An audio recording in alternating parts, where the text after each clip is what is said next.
Travelers on the Omnibus occasionally touches on mature subject matter with mature language. As such, the audience discretion is advised.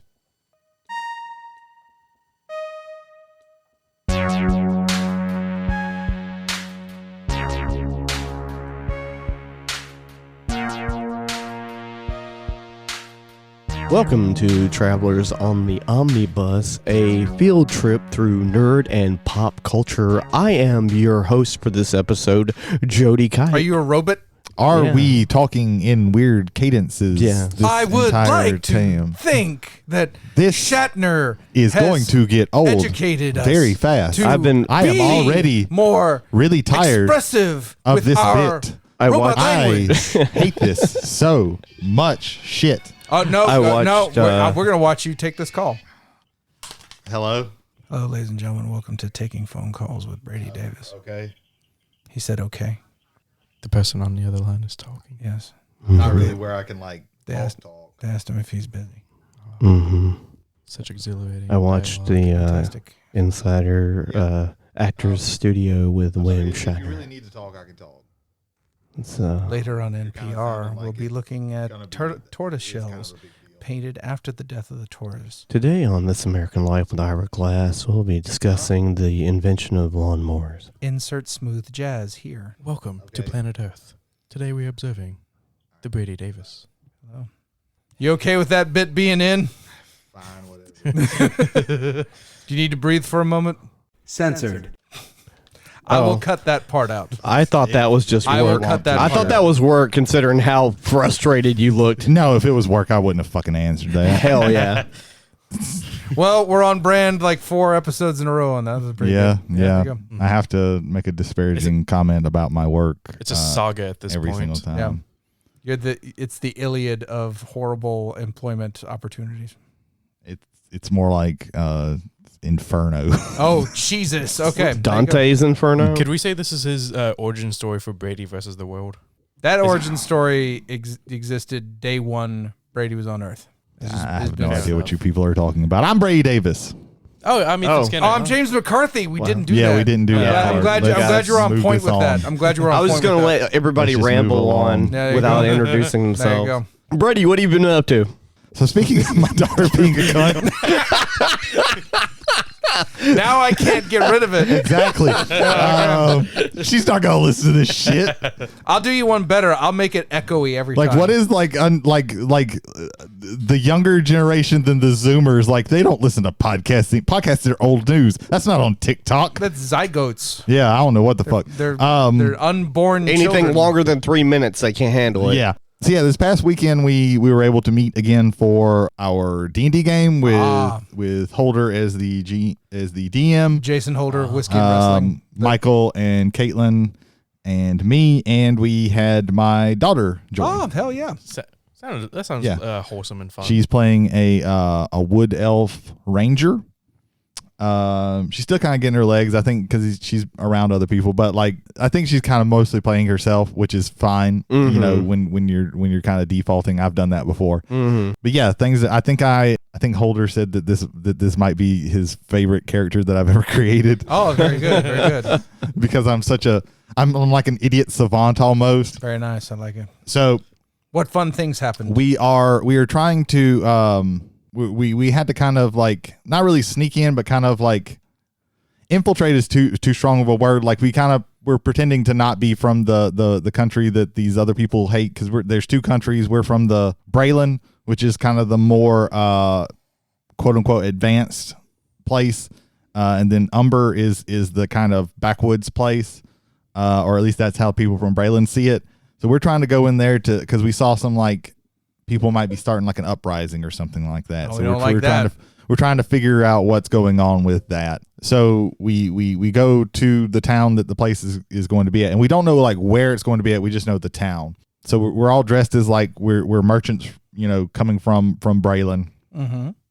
And we go into the inn / bar tavern / psych. There's not really an / inn. Applebee's. The bartender just picks out somebody and is like, "Hey, do you have room in your barn for these people?" And then that's how we got rooms. But Umber is all through the barter system. So we bartered some stuff, And we had really nice stuff from Braylon, and they weren't used to like not shitty stuff because they're resource poor. So like they're like, hey, we don't have equivalent trade for this. So Michael, who's kind of being like the head merchant, he's like, well, this is for the cause. And then I, being the idiot, jumped in. We stole this from those filthy Braylon people, and I spit on the floor, and then they go, yeah, and I'm like, yeah. So we smooth over that. That's good. And then we sit down. Lily's character has like been out in the woods, and she's like tracked some people who were like talking about. So she she's tracked around, and she's been in the town for a little while. She's from Braylon as well, and she's like, she knows where the thing's going to be. And we see her where she's sitting in the tavern. And I guess what we were supposed to do is like go over and kind of talk with her and everything. But what I do is we sit down at a table, and I just look over at I lean my chair back to one of the other guys and just like kind of pop him on the shoulder and, hey, those Braylon guys really suck, don't they? And he's like, yeah. And I'm like, yeah. So I end up like going over and like making friends and like talking to them about the meeting and everything like that. And they just tell me the information. I'm over here like playing dice. I win like bread and fish and everything. Like I come out like I make off like a fucking bandit, and I've like made friends. I think I'm going to somebody's wedding. I don't know. Like me over here. Wait, you went into the dice game with nothing, and you came out with loaves and fishes. You're Jesus. Yeah, kind of. You're Jesus. But yeah, so and they're over here like trying to figure things out. Like they like Lily's character gets up and she goes out, and then they get Caitlin and Caitlin has some they give like they serve a swill basically, and I'm loving it because it's like it's like a food and a drink at the same time. Yeah. It's beer that you can chew. That's awesome. That's great. And she's a brewer, so it really fucks with her palate. Yeah. And then Lily goes out, and Caitlin's already out there. Michael's character goes out.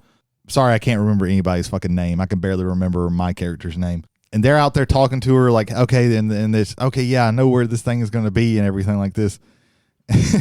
And by this time, I'm out there, and I have like a bag of like dried fish and some bread and all kinds of shit coming out. I was like, hey, these guys are pretty awesome, aren't they?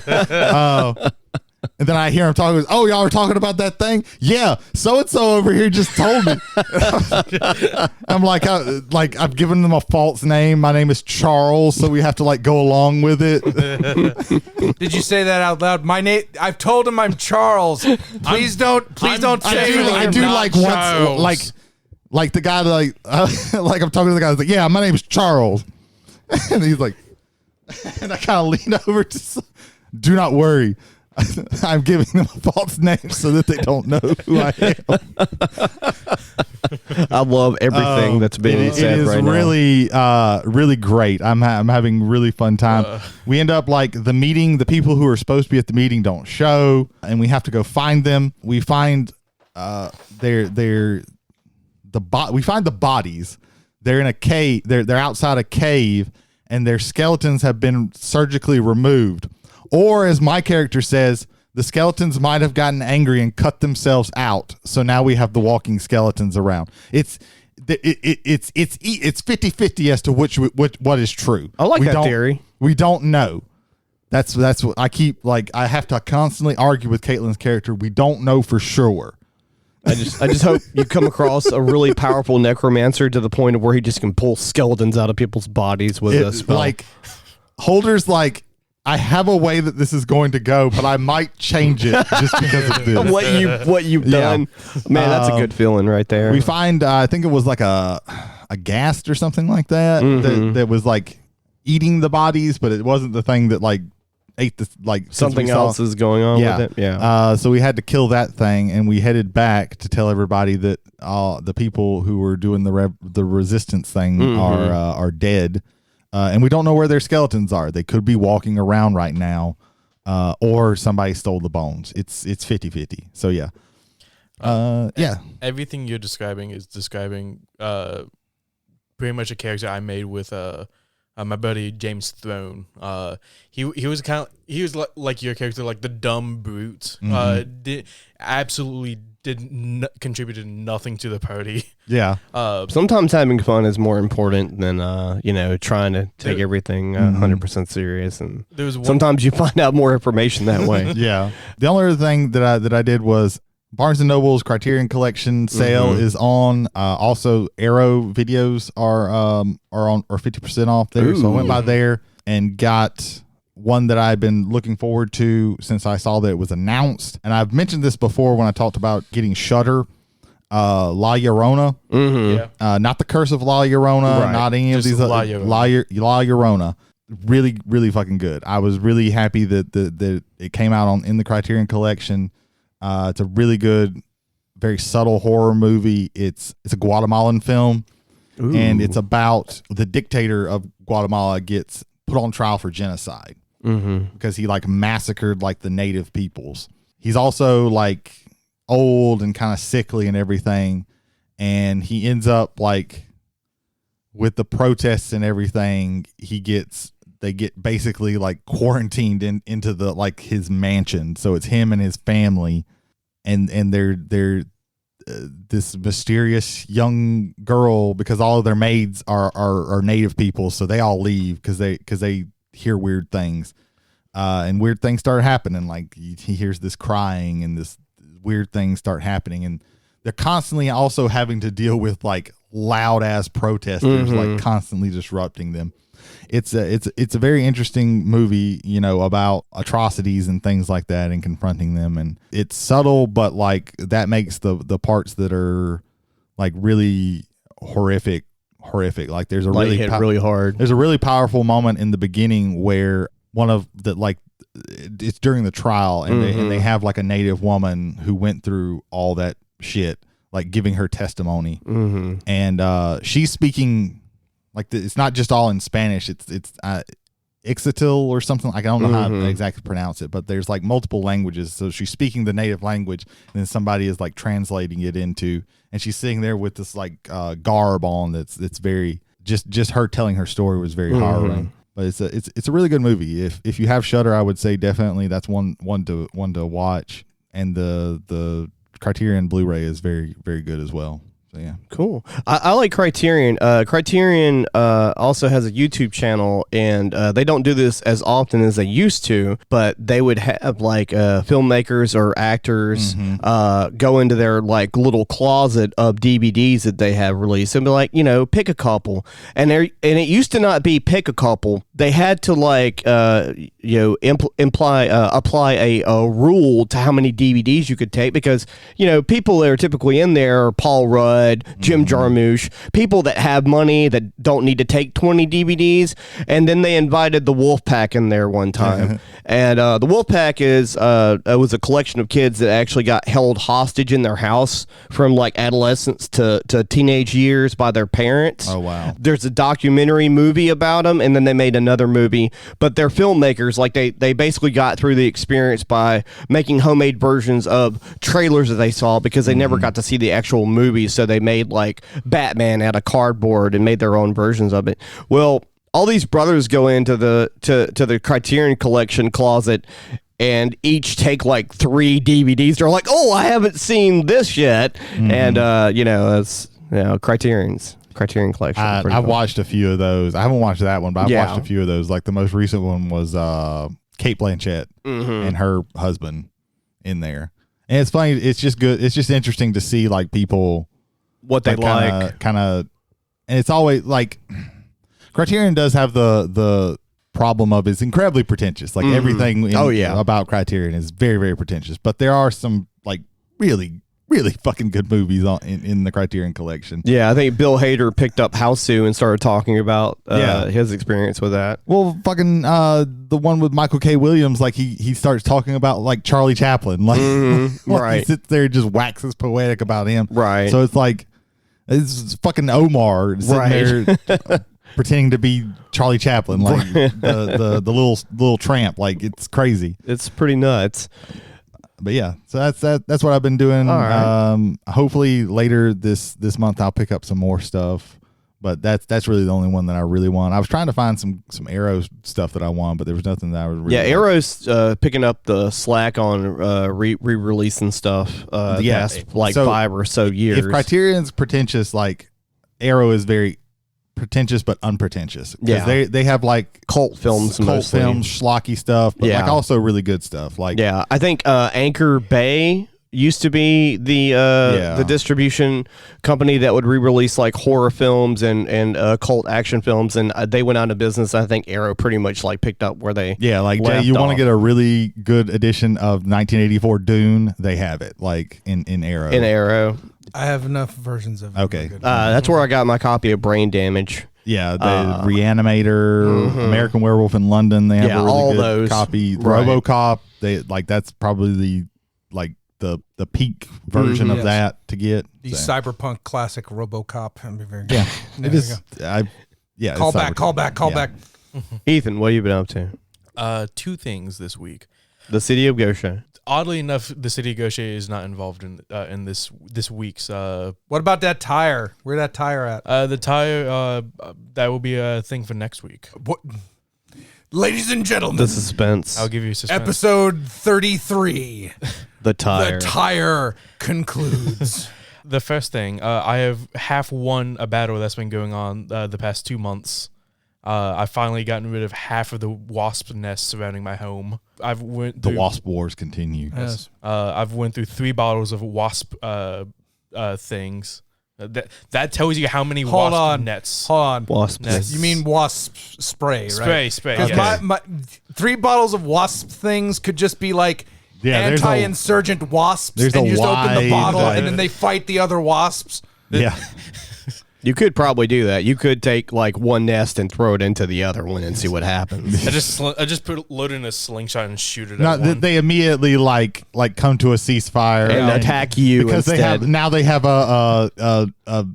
an enemy that they can both concentrate on. So like he just makes it worse. They're like, bzz, we are brothers. Bzz, Yeah. fight the real power. Bzz. Yeah. So yeah, I've gotten about half of them down. I have to go get some more wasp spray. I don't know the terminology. So the second thing, I picked up a new video game today. The new God of War Ragnarok game. I wasn't planning on getting it because I want to save up for a game coming out next week time. So by next episode, I should be talking about it.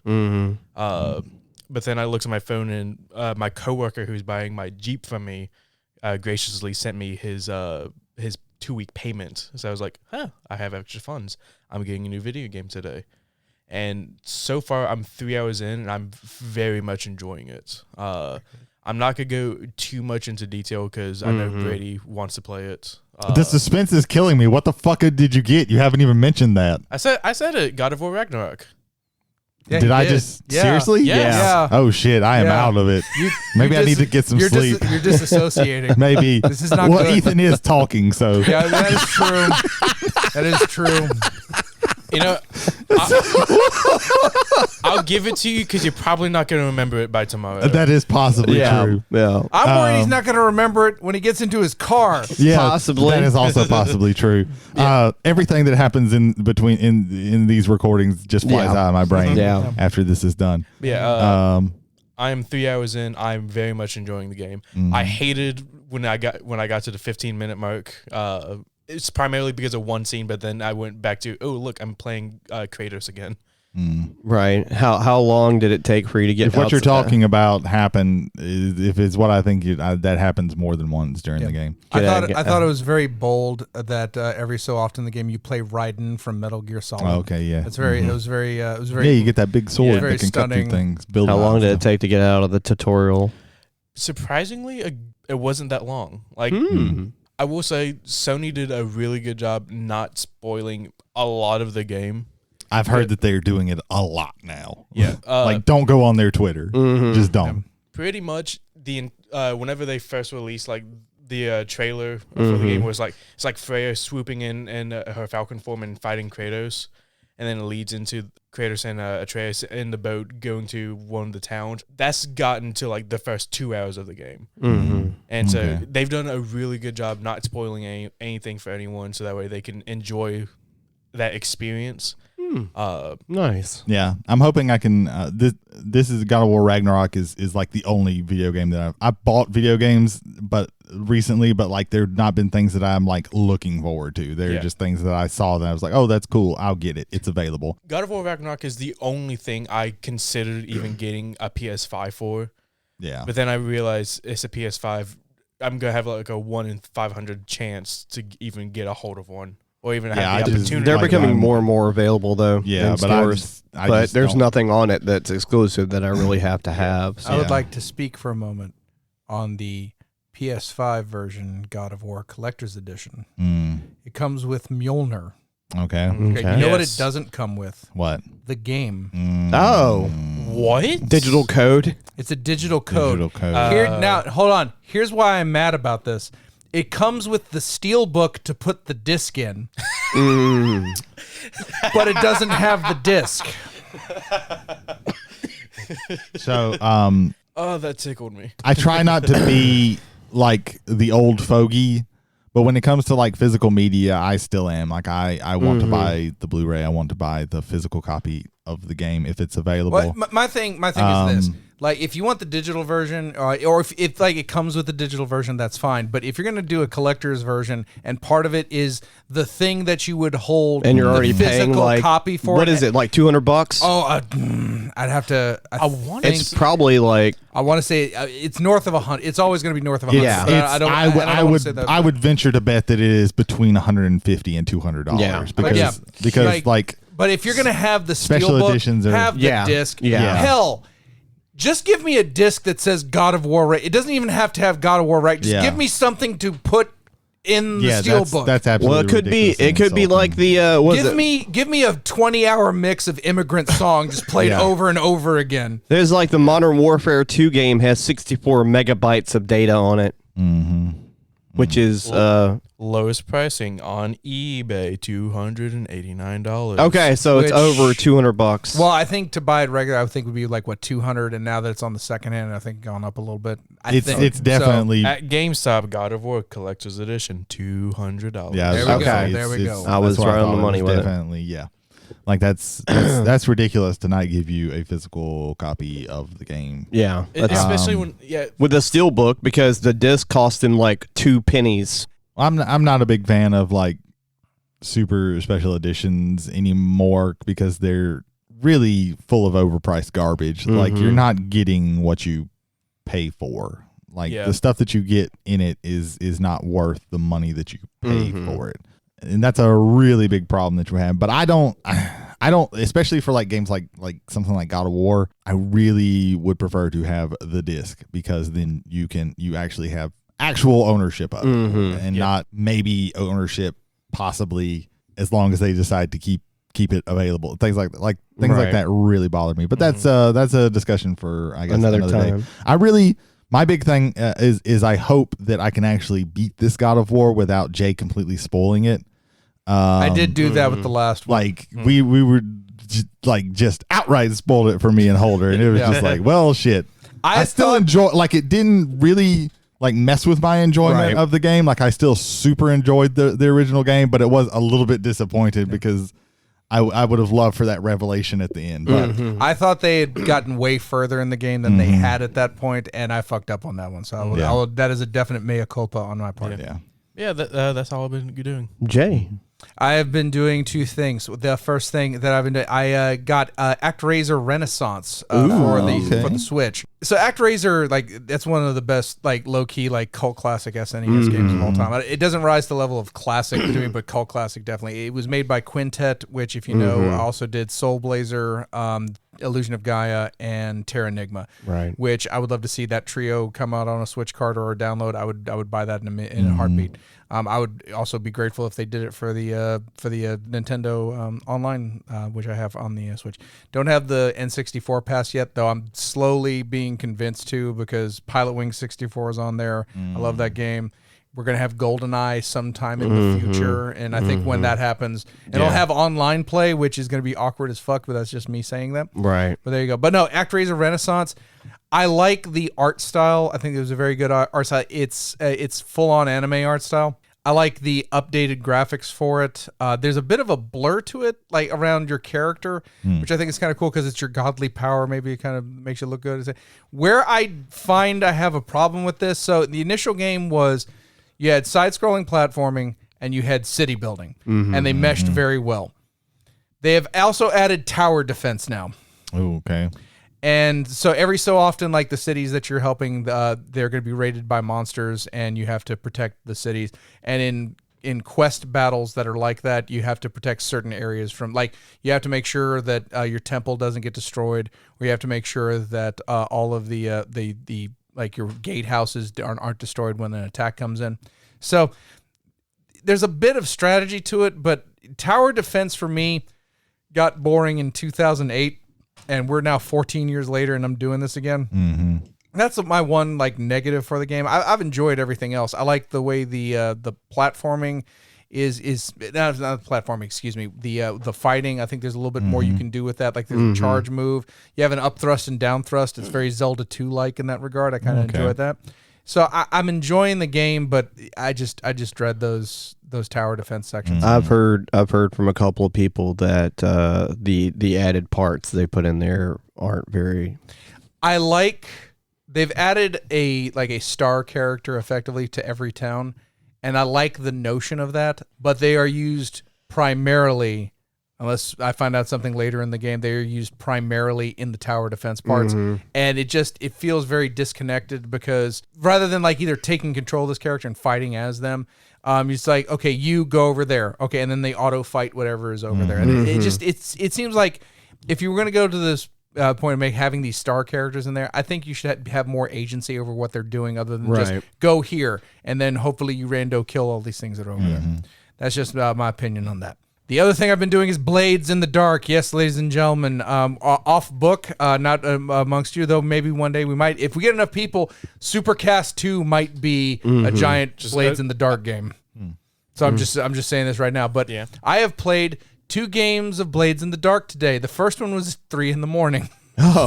Because I want to stress something. My work puts me out of work at midnight, so what you would be going to sleep for, that's my afternoon, ladies and gentlemen. So we got together at a buddy's house. It's just 2 people, my friends John and Derek. We had been playing Spelljammer. However, I found with D&D, at least for me, if there are other GMs out there, please point me in a direction of how to do this. I found 2-player D&D games are not balanceable unless one person's a fighter and the other person's a cleric. And unless you have NPCs filling out those slots. And that is blander than mayonnaise and onion sandwiches. I'm just going to say that right now. So we've retired that for right now. I do want to get back to that. We have some people who might want to be getting into that. But Blades in the Dark just to me scales so well. Like you can do, like we had a duo team. We almost ended up similarly in that the first 2 characters were a whisper and a spider. And they wanted to do a cult, and I'm like, I got enough of that already. I got enough cult. So instead, I convinced you to do something else. So they are instead smugglers. The first thing they did was smuggle a ghost to a nobleman. And I'm not going to go any more in that story because it gets really fucking dark. Like it was disturbing. But yes, I've been enjoying. And we did another game tonight. We added the Whiskey and Wrestling Boys.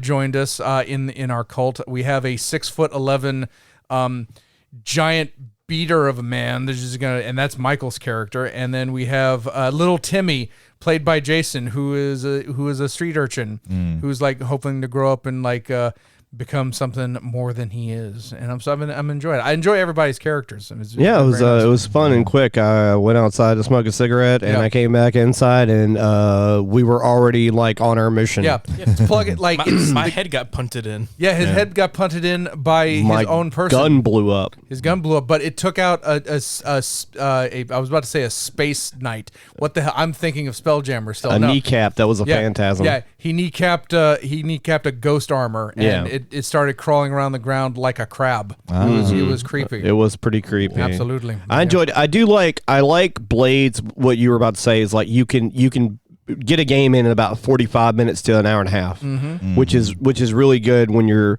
you don't have all day to play a game. And to me, it's the ultimate one-shot RPG. Yeah. Like if you can sit down, you can do it as a one-shot. You can do and I would honestly, and I think they even reference it in the book, it's less a campaign. It's more like a series of episodes in a TV series. It's like an adventure. Like in D&D terms, like adventure means like 4 to 8 sessions. Yeah. You know. What I like about Blades is that it's not as closed in as rules wise as D&D is. Like there's a lot of like leeway as to what your character can do in certain scenes. Well, you have a limited amount of progression. You have progression, but you compared to D&D. Yeah. Like a lot of games have like you have a small amount of progression. In D&D, you have so much progression that you have to keep up with all these different charts and all this different stuff. And your character is pretty much like you have options, but you don't have like a million options, which is I'm fine with.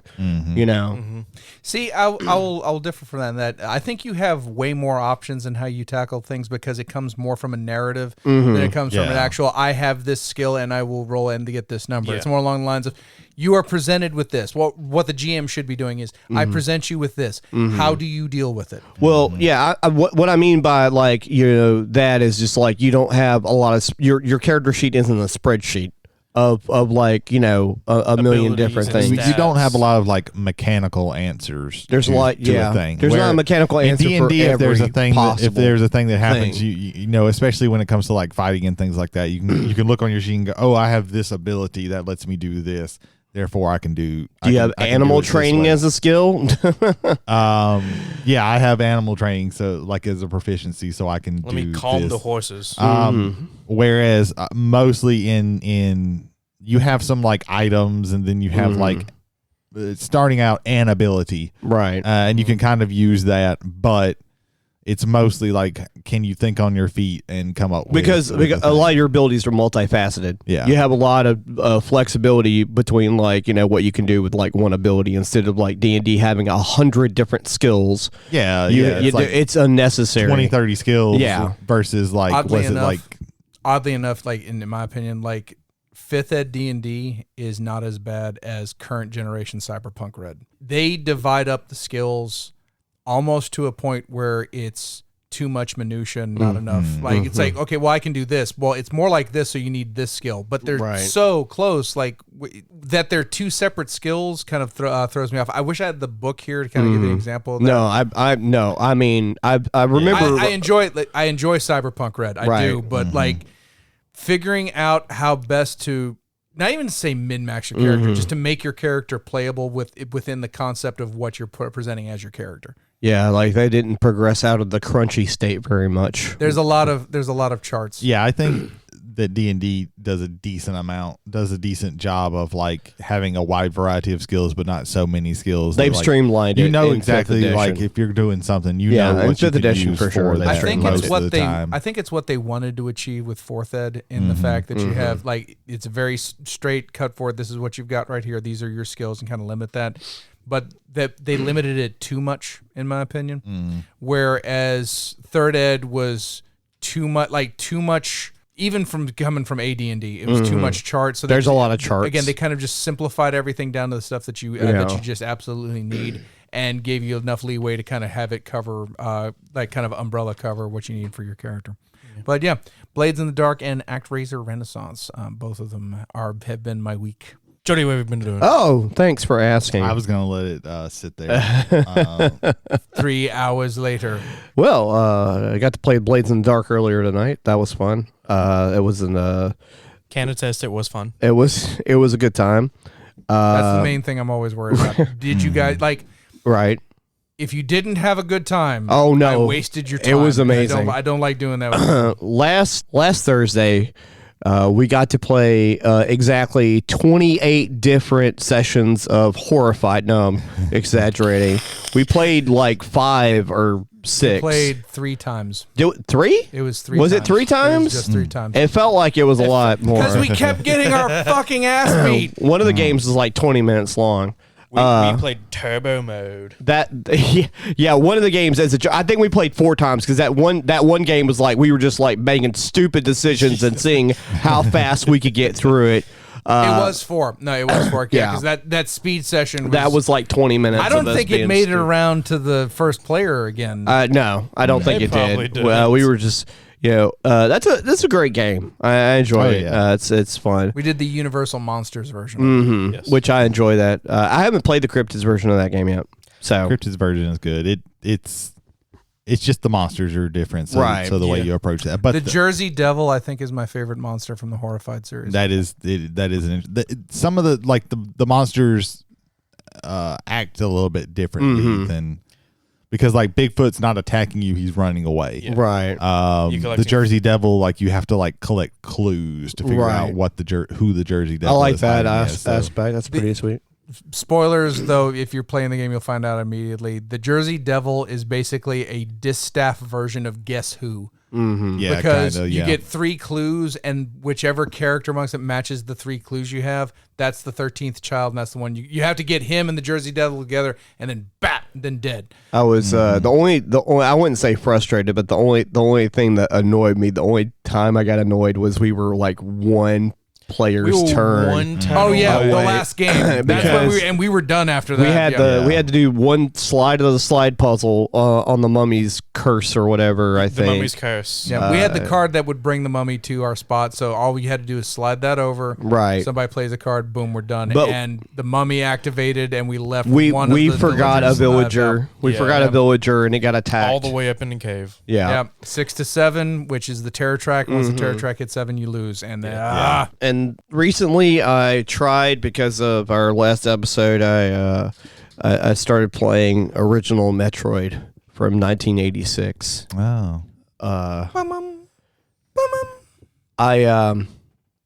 can't. I played it for like 20 minutes and I can't. And the reason isn't difficulty.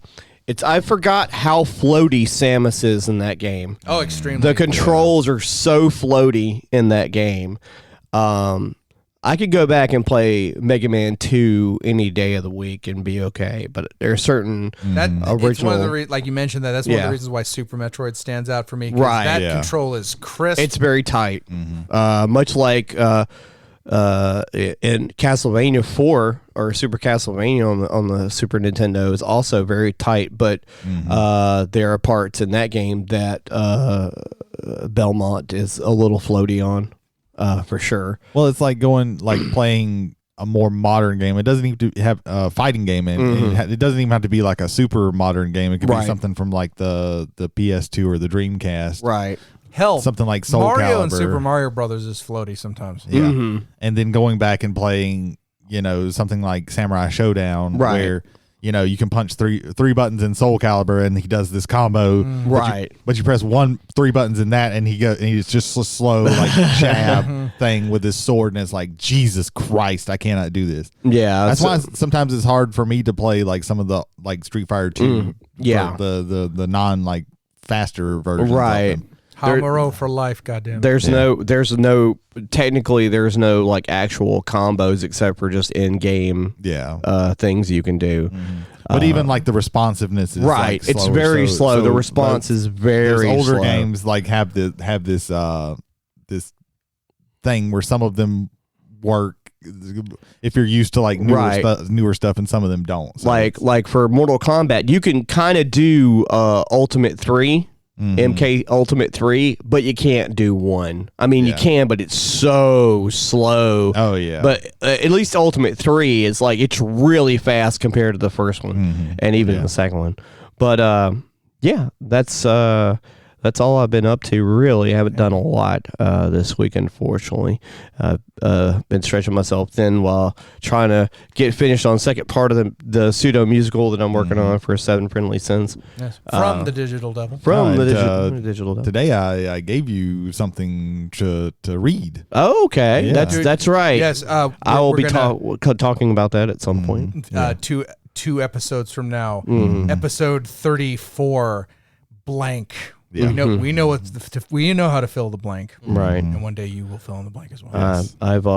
I've got some stuff to do with that, and probably some more stuff to do in that genre of things to do before we record that episode. If you would like to get in contact with us, could email us at travelersontheomnibus1l at gmail.com. And could also message us on Spotify. Yes. And also, if you'd like to listen to us on any other format besides Spotify, we're also on Spotify, Anchor, Google, and Apple. There we go. Saga. We are on Saga. Yeah. Jay, do we have any customer feedback? Passenger feedback. There you go. Yes. Okay. No. Also, very quick, ladies and gentlemen, we do have a Twitter, but we're never getting checkmarked. So thank you for the shadow ban, Elon. Much appreciated on that one. There we go. Traveler Omnibus. If you ever see anything from @Traveler Omnibus, you know it's us. So there you go. Mm-hmm. We're going to creep into your DMs, whoever you are. But there we go. No, we do have a little bit of feedback this week. It is from our friend Kevin Gallo, a.k.a. Ronan Roosta on Twitch, and Kevin Gallo on YouTube. Check out every Tuesday night right now. Well, maybe not every. Sometimes they don't. Sometimes they do. But on Tuesday nights, they are running Cyberpunk Red with the guys from Silence Your Cell Phones, along with our buddies Seth and Christopher Gomez, who is never there. I was about to say, if that motherfucker can be there. Yeah, don't worry. Kevin's got the same problem. If Kevin can't get him, I don't know what the fuck. Chris, we love you. Show up to any of We only have so many birthdays, Gomez. Yeah, you have to show up outside of that sometime. There you go. But okay, so we have 2 points of feedback from Kevin this week. First of all, is Resident Evil, the early ones specifically, Metroidvanias? I responded to him direct, but I want to see what y'all's on this. That's a really good question. I asked the question again. Are the Resident Evils the earlier ones? I would say let's keep it to 1, 2, and 3. 1, 2, and 3. The PlayStations. Are they are the early ones specifically? Are those Metroidvanias? Let me hit this real quick on my point of view on it. Okay. Going Resident Evil 1. In order to progress, you have to have certain items. Actually, 1 and 2. 3 isn't really. I mean, it's got puzzles, but not like 1 and 2. Jesus, the puzzles in 2 especially. Mm-hmm. But in order to progress, you would have to have certain items to get there, like keys and things of that nature, especially in 2. You would have to have certain weapons, I think, to get past certain enemies. And there was a shit ton of backtracking. So not in the 2D platforming sense, but I would say, to me personally, that it qualifies. By the definition of, by what we define as a Metroidvania, what you're describing hits all those checkpoints. Yeah, there's a lot of backtracking in the first 2. I would say no. If you define a Metroidvania in the broadest sense, then most anything. But so just because like I think it's more than, or a little bit differently than just getting things. Mm-hmm. I think the map is a big thing. I think most of the time in a Metroidvania, you're not solving puzzles to get things. You're beating some enemy to get things. Mm-hmm. Most of the time, it's bosses or something like that. Mm-hmm. I think that's a big thing with Metroidvania. I think especially with the Resident Evils, there's also the idea of like scarcity of ammo and having to hold on to things and having to kind of hoard resources to make it through because of the survival aspect of it. So I would say it shares a lot of overlap with the things that a Metroidvania does, but it's not. I don't consider it a Metroidvania. Yeah, the only reason I do is because you do have to have certain items to progress, and there is a lot of backtracking. But that's just mine. I don't think that is all that. Right? No, it's not. It's not. I would agree. I would, if I'm going to side here at the table, I'm going to side with Brady here, and here's my replies back to Kevin. There's an argument to be made there Where they diverge from me is the area of action with the combo of tank controls combined with fixed camera angle viewing. The 3D aspect doesn't disqualify the Resident Evils per se, but older RE controls were restrictive as a means to accentuate the horror and helplessness of the characters combined with the limitations that they had in the early 3D in the hardware, space. yeah. The camera also is designed to prevent you from seeing everything that you could around the corner. My thing with Metroidvanias is I'm expecting near frenetic or frenetic action. You don't have that. Yeah. You don't have constant that. action. That's true. And there's not like really as much. I would say there's a lot of like backtracking, and you're going from place to place. But the exploration part, I think, is less, because while you are going to different places and like trying to get like keys or whatever that you need, it's like you're not really exploring the area. You're just kind of going from area to area. in the Finishing up thing. there. While I would agree that the progression in the early REs take a lot from Metroidvanias, particularly Super Metroid, because a lot of the items, you either find all the items and then you fight a boss, or you fight the boss and you find this item that you need, and both allow for progression afterwards. I think the game's controls and approach put it more in the survival horror camp more solidly than it would be in a Metroidvania. Yeah. Second piece of feedback from Kevin, it is a thank you. I want to thank Brady because I've really been enjoying Sleep Token. So that from our first Worship omnibus Kevin mixtape. Gallo. Worship. Yep, there you go. From our first mixtape, he's mentioning Sleep Token. That album, I think, was This Place Will Be Your Tomb. Yeah. They also have several EPs. I think they have at least 3 named 1, 2, and 3, and then they also have what's their first album? Fuck. Their album is shit. What's their first album? Fuck.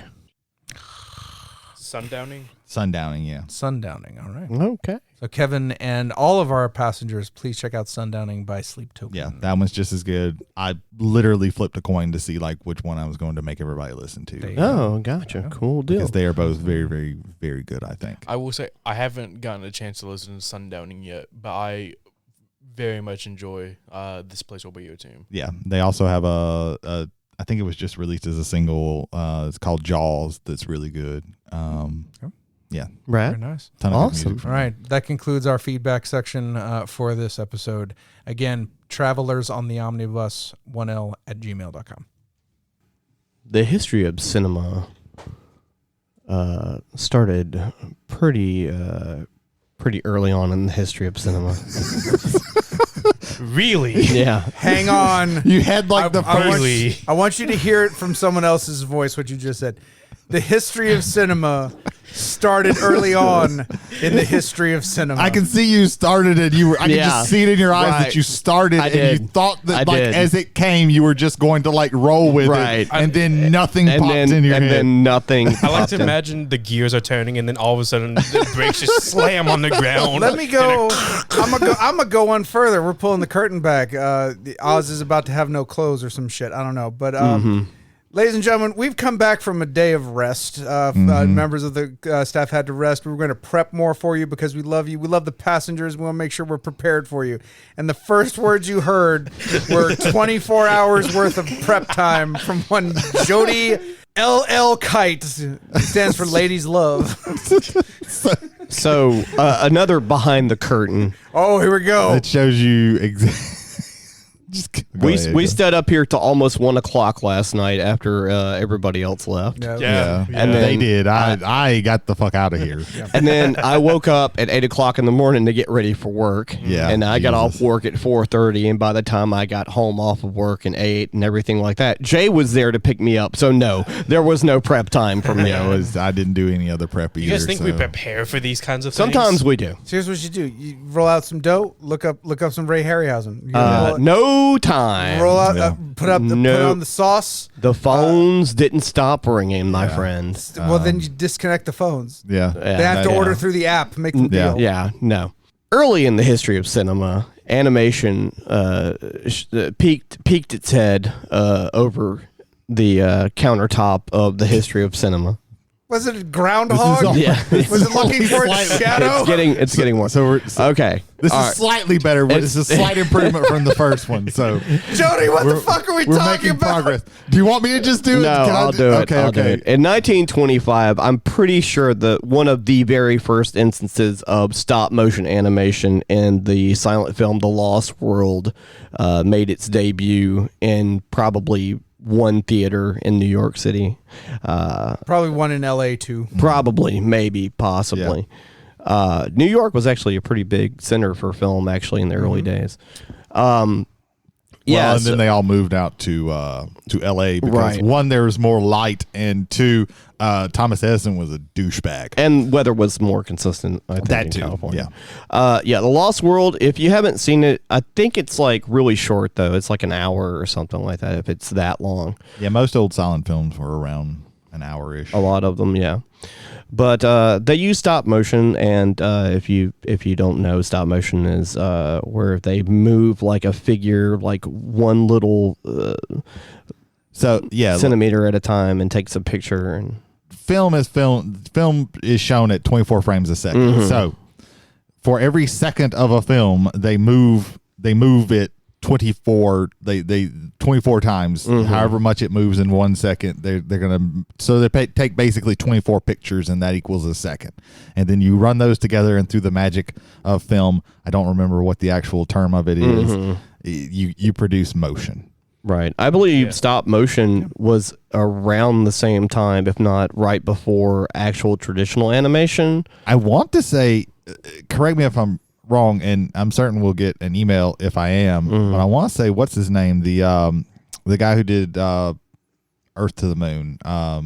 I know what you're talking about. I know, yeah, the one, the one French, the dude who's in Hugo. the one, like where the moon has a face and that the spaceship they're in. I want to say some of his things used, like some of the tricks that he used. Is that what it's called? Trip to the Moon. Well, some of the tricks that he used. You see, it's showing that I'm really just a poser. I'm not really a cinephile hipster because I can't remember his name. Right. But I want to say some of the tricks that he used involved like stop motion sometimes. Yeah. Because he was one of the guys who pioneered a lot of like because he was a magician. So a lot of the tricks that he would do on stage, he figured out how to film them, and he'd do things like, run through the film twice, and that's how he could be like an entire orchestra. But I think some of the stuff that he did was also stop motion. But the most notable one was King Kong. Yes, and was it 33? King Kong's 33. Yes, I believe so. And they used the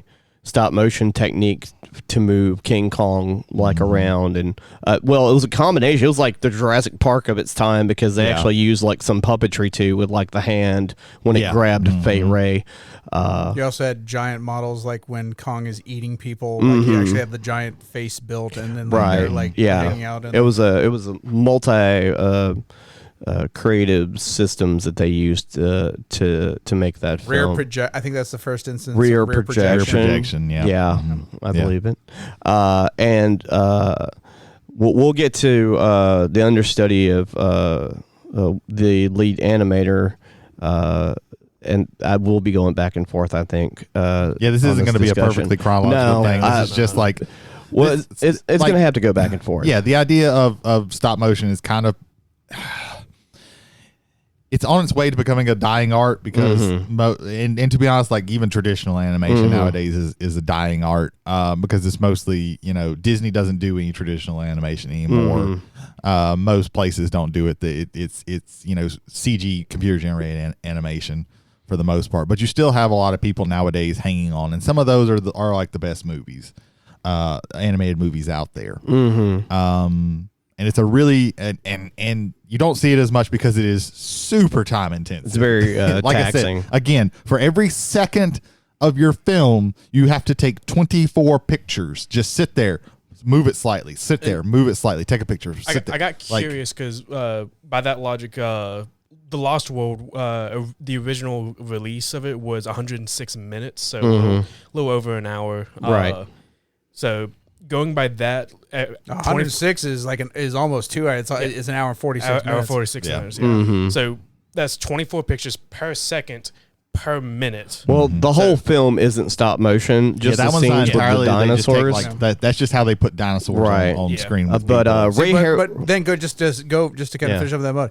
Every time of like you have like a dinosaur scene, especially like when the two are there, yeah, like those scenes took longer to prep than it did for the actors to do their stuff. I can imagine so. well, oftentimes even today, these movies will take like over a year to do. Yeah. Sometimes multiple years. But going back, like for 1 minute that a single dinosaur is being like animated or having some kind of motion, that's 1,440 pictures. Yes. yeah, it's a lot of frames. Yeah. But yeah, Ray Harryhausen was the understudy on King Kong. Yeah. Who would become famous for his stop motion action sequences in films mainly in the 60s and 70s. Yeah. Specifically for me, Jason and the Argonauts. Jason and the Argonauts. Those skeletons, Yeah. as fake as I they love are, them. feel Yeah, I realer love than them. CGI ever. And does. the I was just talking about this. There was like the meticulousness that went into this,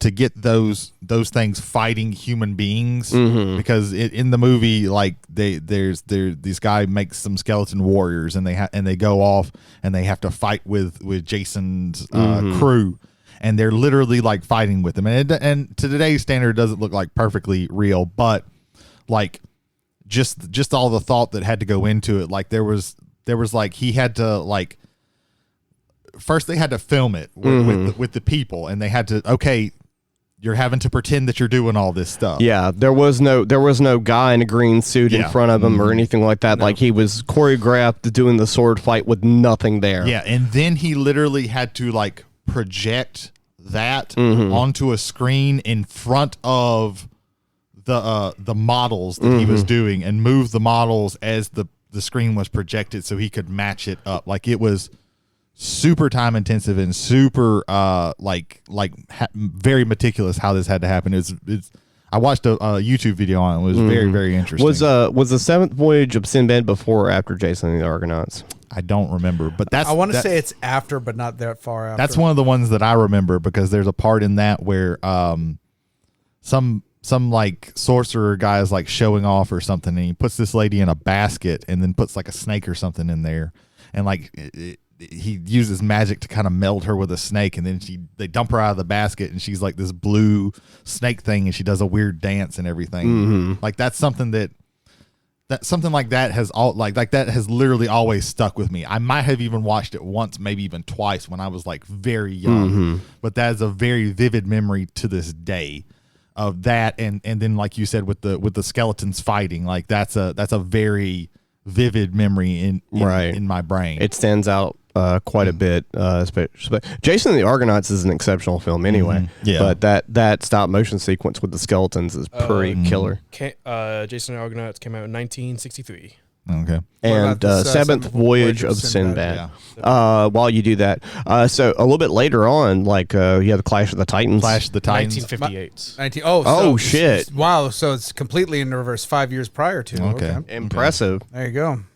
So my favorite stop motion creature of all time is Bubo.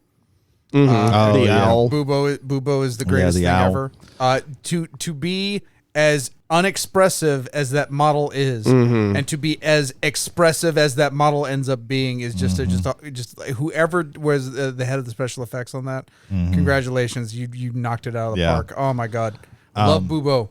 Bubo's another big rad. part of Bubo 2024. It's not something that it's not something that we think of nowadays, but the Medusa character in Clash of the Titans was I want to say Harryhausen like said that was one of his like favorite things that he's done, because it's so complicated and intricate, because not only do you have the body of the snake woman, but you also have like all of the there's like a dozen snakes in her hair, and they're all moving and they're separately. all moving independently. Yeah. Like the amount of time, again, this is like one of the things that I really appreciate about stop motion is like the time and effort that you don't just bang one of these movies out real quick. Like you have to take time and effort into it, and like it especially back then in Harryhausen's day, like it allowed you to create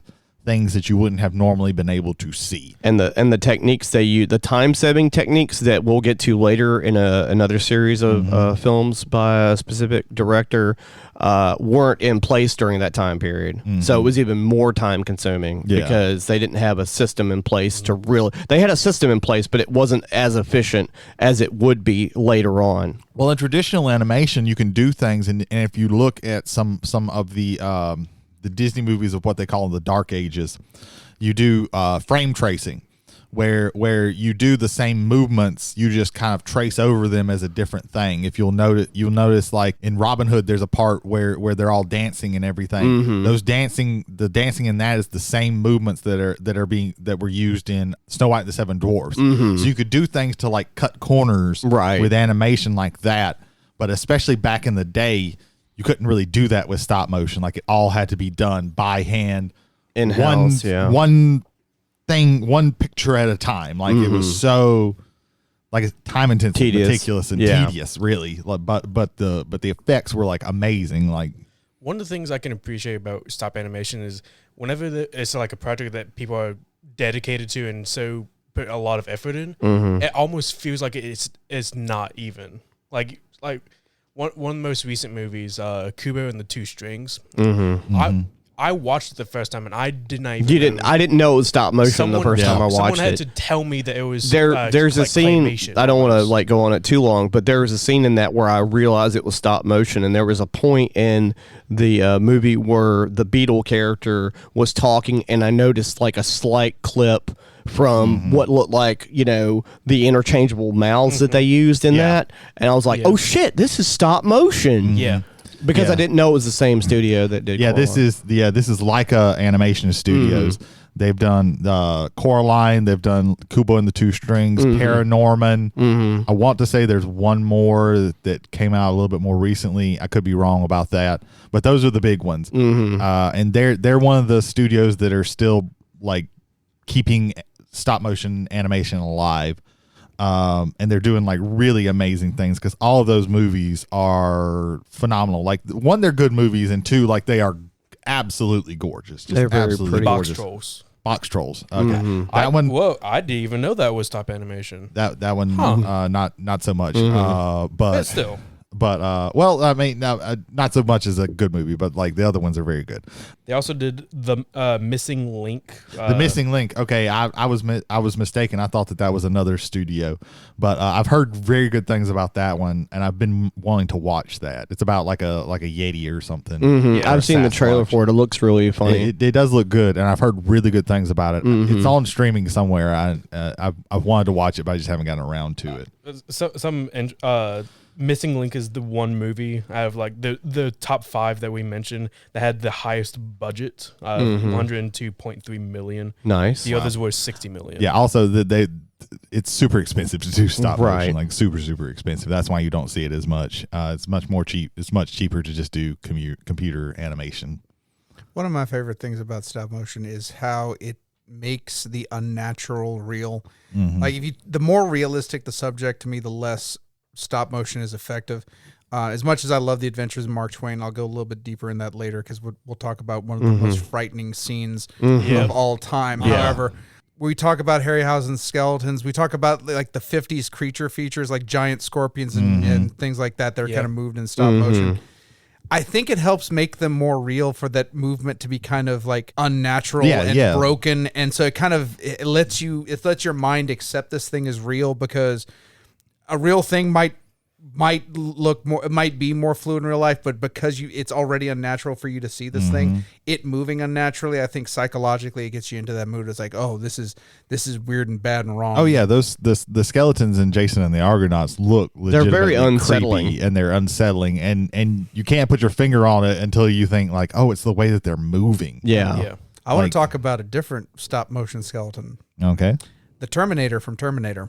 Oh yeah. Yeah. These were, I didn't even think about this. Yeah. Like again, again, this thing shouldn't exist. And so like it's moving, and it's actually moving more fluid than it ought to, which is actually even creepier for that thing. Yeah. And again, it brings you into this thing exists. Like it lets your brain shut off your reality and like accept the fantasy. When stop motion is done right, it is one of the purest art forms in all of cinema. Yeah. That scene, real quick, that scene right there when he comes out of the fire and it's just the metal skeleton, that's when the movie stops being a fun action movie and turns into crazy horror. Yeah. Like, I legitimately was scared. I was like 12 or 13 or something like that, I think. But I was legitimately scared when that fucker came out of the fire. Yeah. And that leads, like, I was watching a video on like the best special effects ever, and one of the things that they talked about was the opening scene of Terminator 2, the Skull Beach. So they used stop motion in some parts of it. They had models in another part. So the big flying, so the skeletons, the walking T whatevers and skeletons in the background were stop motion.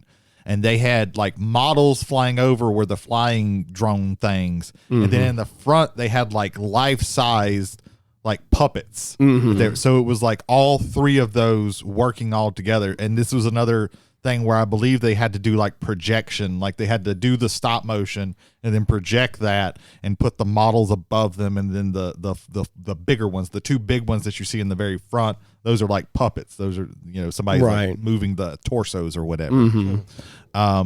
But yeah, so like stop motion allows you to like do these extra things. So the ones that are, like I said, the ones that were did you see the full body? That's stop motion in that. And even from just like that was, what was it like? It was late 80s, I know, with Terminator, and then the Terminator was 85. Terminator 2 was 91 or 2. 91 or 92. Yeah. And you can like you don't even know that those in the background because it's smoother, So like of course like with Cameron, like he's always like innovating. So I do have to give it to James Cameron. There's a great deal of respect. Like he's always pushing the art form forward. Yes. Like the Abyss actually always impressed me more so than Terminator 2 did, and just what the things they did with that. But he also has a respect for where movies came from. I think you can maybe look at Terminator 2 for better or for worse as like kind of the start of the sunset on old ways of doing special effects, and then the CGI era, which we are still drowning in right now. But well, also like just the transitional part too is that they still worked with their limitations with the computer animation. Like they knew what they could do with it, so they're like, all right, well, we can make liquid move around. So that's we could do liquid metal, but like if we have a skeleton walking, we need to do the old school stuff. Because again, they had to use a combination of practical effects. Like when he was getting shot, the Terminator in 2, when he got shot, like the parts were you're seeing like the melding of his body go back into itself. That's part like not stop motion, but it's practical effects, and they use different series of shots for it to kind of go back into him. So it was like a combo, that they had to do. Same. Army of Darkness also used a little bit of stop motion as well. You'll often see that with things where they're like tiny little things. This is not something that we had talked about, mentioned on here, but like the Puppet Master movies, they used stop motion. Yeah, they did. I haven't watched those in forever. If it weren't for the last episode, this would have been 2 episodes in a row where someone mentioned Puppet Master. Hell yeah. Damn. Streak broken. No, those 5 Puppet Master movies are pretty good. They didn't make 7. Let's just, not talk about that. The one that spits leeches was fucking weird. Oh yeah, dude. Like, and the third one to me is the funnest one because that's like set in like the 40s. I was about to say one of them goes to like Nazi Germany. Well, yeah, because the guy's Jew is the puppet master is a Jewish toy maker, and he makes toys to fight the Nazis. Was this a weird take on like the Golem myth? Possibly. Ethan, file that one away for another episode. It absolutely didn't start that way. It didn't. Somehow they got there. It only took them 3 to get to why not Nazis. Yeah. 2010 Puppet Master Axis of Evil. No. No. I need you to, Ethan, make the note. Look into Puppet Master is actually the Golem of Prague. Dear. Our next movie watch-a-thon, Puppet Master. I'm sorry, I don't want to watch any Full Moon productions. Why did you mentioned it first? Seed people, though. Bad channels. Come on, man. I'm good. Demonic toys. I want Toy Band. Subspecies. I'm looking at the models for this thing. It looks terrifying. Dude, they used to sell those toys. Yeah. Well, they still do, Yeah, but they you used can to find sell them in some places. They used to sell replicas of them. They were all like $100 a piece, and they looked rad. Now, if you dial the There's a music collection. if you dial the 900 number on those toys, it goes to a sex line now. Of course it the does. bunny from AEW, she's big into horror, and like one of her favorite things is like Puppet Master. She collects the Puppet Master toys. You'll see her on Ethan Page's vlog a lot where they're hunting toys, and There's like a cowboy with 6 arms. Yeah. Yep. Yeah, that's 3. That's Yeah. 3. there's That stuff gets a skull face dude with blades who is called Blade. Yeah. A blade and a hook. Right. And then there's Torch. Yeah. There's like a jester one with his face spins. There's the leech woman. Yeah. Shit. There's a dude that looks like he has a drill coming out of the top. Yeah. of There's his drill head. Yeah. Are we recommending Puppet Master? No. Wait a We're minute. just Round the talking table. about- No for Jody. Ethan. I don't know. I'm No kind for of curious. Brady. What No for he's Brady. I'm curious. Sure. I'm So gonna I say keep yes. doing this. He So didn't no grow Brady. up with Full Moon. Yes, Jody. 1 to 3. So 1 to 3. I'm just saying Puppet Master. Just the Yeah, first. yeah. So yes. So yes, no on the fence. I'm curious. Yes. I mean, Oh, do whatever you want to, but I'm not watching it. It is unanimous. It's not unanimous. That's not it's what unanimous. What does unanimous means? Everybody means everybody agrees. agrees. It means everybody agrees. Well, you agreed now. Majority. The system of democracy. It was a Which is majority. unanimous, especially Brady. Puppet Master 1. We're going to rewrite the list, and the Puppet Master is now over the Texas Chainsaw Massacre. So during the time of filming Batman 2, Tim Burton decided he also wanted to be involved in making an animated feature at the same time. Well, actually, he started working on Nightmare Before Christmas, and then things overlay. Hold on, no. First it's a Tim Burton project. He wrote the poem. He wrote the poem. He drew some characters. He designed some characters, and then he did pretty much nothing else. Yeah, so he was filming Batman 2, and then he would fly in and go, "This looks good," and then leave. He didn't do any actual work on it. This movie, which it's a great movie, but I think that some people like it way too fucking much. I'd have to agree with you on that. But this movie was not directed by Tim Burton. It says Tim Burton on it. It was directed by a man named Henry Selick. Yes. Who is also one of the big guys who is doing stop motion. He did Coraline. He did Nightmare Before Christmas. He's got a new movie on Netflix called Wendell and Wild, which actually brings Jordan Peele and Keegan-Michael Key together again. Yeah. Okay. I've seen things about that. Yes. I watched like the first few minutes of it, but for some reason I decided to watch something else. Not that it was like necessarily bad, but it's just like for some reason I was just like, I'm not feeling this. Didn't he do James and the Giant Peach as well? James and the Giant Peach. Yeah. He's done a lot of like big stop motion stuff. A lot of the big ones. There's a great series on Netflix called The Movies That Made Us, and Nightmare Before Christmas is on there. And there's a part where Danny Elfman's talking about the music and everything. And like he'd make a track, and then Tim would come down and listen to it, go, nope, do it again, and then leave, go back to filming Batman 2. Yeah. And I don't think Elfman was supposed to be as involved in the actual, movie outside of just scoring, and he just kind of fell into it. It's a good thing that he was, because the songs really make it. Like, recently Henry Selick has he keeps getting asked about this, but like he finally was like, yeah, I really wish that like we would get a little, like the people who actually made it would get a little bit more credit. Like, I am kind of tired of this being seen as, oh, this is something Tim Burton did. It was more of a collective. But he also like mentions that if you ask Danny Elfman whose movie this is, he would say it was his movie. And right. He has there is some weight to that, because again, like the songs are a lot of what makes the songs, and like the look and the feel of everything is what makes that movie specifically.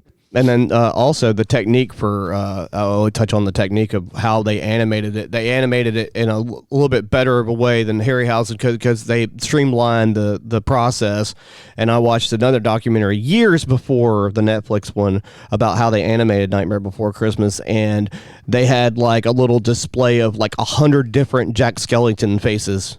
So they would just switch out the heads for some of the minor shots, so that they didn't have to change every little bit of the face with a needle or whatnot in the clay or whatever the plastic mold was that they used. It was a very interesting material too that they used for a lot of the characters in Nightmare Before Christmas compared to some of the other stop motion animations that we've talked about. That's a good thing. So bringing up that made me think, like, one of the things that you get from stop motion that you don't normally get from just regular animation or CG animation is texture. The texture that you get is like in Nightmare Before Christmas, the texture of Oogie Boogie, it looks so much different than everybody else. If something is wet or has some slime or something on the muck man in that. Yeah, Sally looks like a doll. Sally looks like a doll. Going to another of Henry Selick's movies, Coraline, like the texture of Coraline's jacket and the doll that she has, and like some of the food, like the gross food that the parents are making in the beginning, it all adds up to really make you feel very tactile and almost like you can reach out and touch the stuff, and that's something that you don't get with some of even the best it just pops out on the screen as being different and again, this is not like dogging any other kind of animation. They all have their positives and negatives, but we're just talking about some of the things that you can, some of the reasons why me personally, I think this is an art form that should continue. I agree 100%. And I think that it's not as prevalent as it used to be, but it isn't necessarily completely died out. Well, going back to like textures and seeing it how well the the claymation figures and the models are.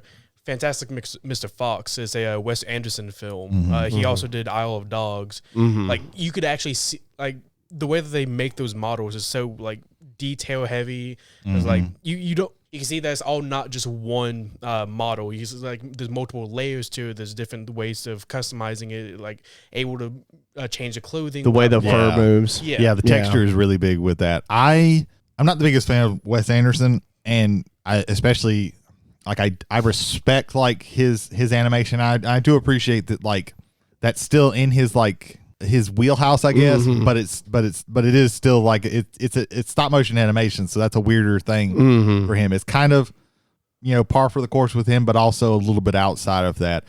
But for some reason, with the Fantastic Mr. Fox, the look of everything in that just weirds me out. Yeah, wasn't the animation team for that the Wallace and Gromit team? I think it might have been. So. Let me find out real quick. It's quite possible because it does while stuff in the Fantastic Mr. Fox was kind of the old school where it's all animals with fur and things like that, and the Wallace and Gromit stuff, and they all, this is the same people who did Chicken Run. That's all just clay. It's claymation. So the textures are a little bit different, but it does kind of feel like that, those movies. So speaking of claymation, so not all stop motion is claymation, but all claymation is stop motion. Right. I want to talk very briefly about Gumby. Oh, okay, yeah. As far as didn't even think about that one. As far as children's media goes, especially for three of the people at this table, that was a big grown up tool as far as teaching right morals and good things such as that while being unoffensive.